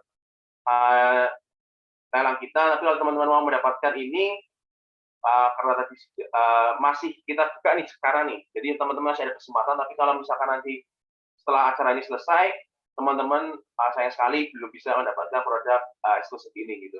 Tapi kalau mau dapat lagi, silakan ditunggu di event-event aspal selanjutnya. Kalau teman-teman juga ingin merchandise tentang Palestina supaya makin tergerak, saya juga punya, ini ada shawl Palestina ya, juga kelihatan sama Triple Bigon, dan jadi ini shawl Palestina. Ini teman-teman juga bisa dapatkan di Instagramnya Palestine Aspal Store ya, di Aspal Store-nya kami, di Aspal, teman-teman bisa cek aja di Instagramnya. Silakan teman-teman share aja link Instagramnya atau mungkin Instagramnya, atau mungkin teman-teman mau dapat merchandise ini, silakan follow Instagram kita Aspal dulu, nanti kita banyak informasi lainnya. Terkait merchandise, mau merchandise shelf ada, atau mungkin yang lain-lain, itu ada kaos dan sebagainya, kaos motif bendera Palestina dan sebagainya, itu juga ada di Instagramnya kami. Silakan teman-teman kalau mau punya merchandise tentang Palestina bisa cek aja di Instagram kita. Oke, mungkin itu karena kita juga sudah di akhir acara. Ini alangkah baiknya kita juga sudah akhiri acara pada siang hari ini. Insya Allah kita berharap pada Allah apa yang kita pelajari pada hari ini bisa menjadi semangat kita dan juga menambah insight kita, dan mungkin akan kita tutup saja untuk event kali ini, dan kami ucapkan terima kasih banyak pada teman-teman semua yang sudah hadir pada kesempatan kali ini. Kami mohon maaf apabila dalam penyelenggaraan ada banyak kekurangan, dan kami ucapkan see you in the capital of Palestine. Sampai jumpa di Al-Quds dan sampai jumpa di event-event kita berikutnya. Saya Muhammad Akbar selaku MC. Pamit undur diri. Wassalamualaikum warahmatullahi wabarakatuh.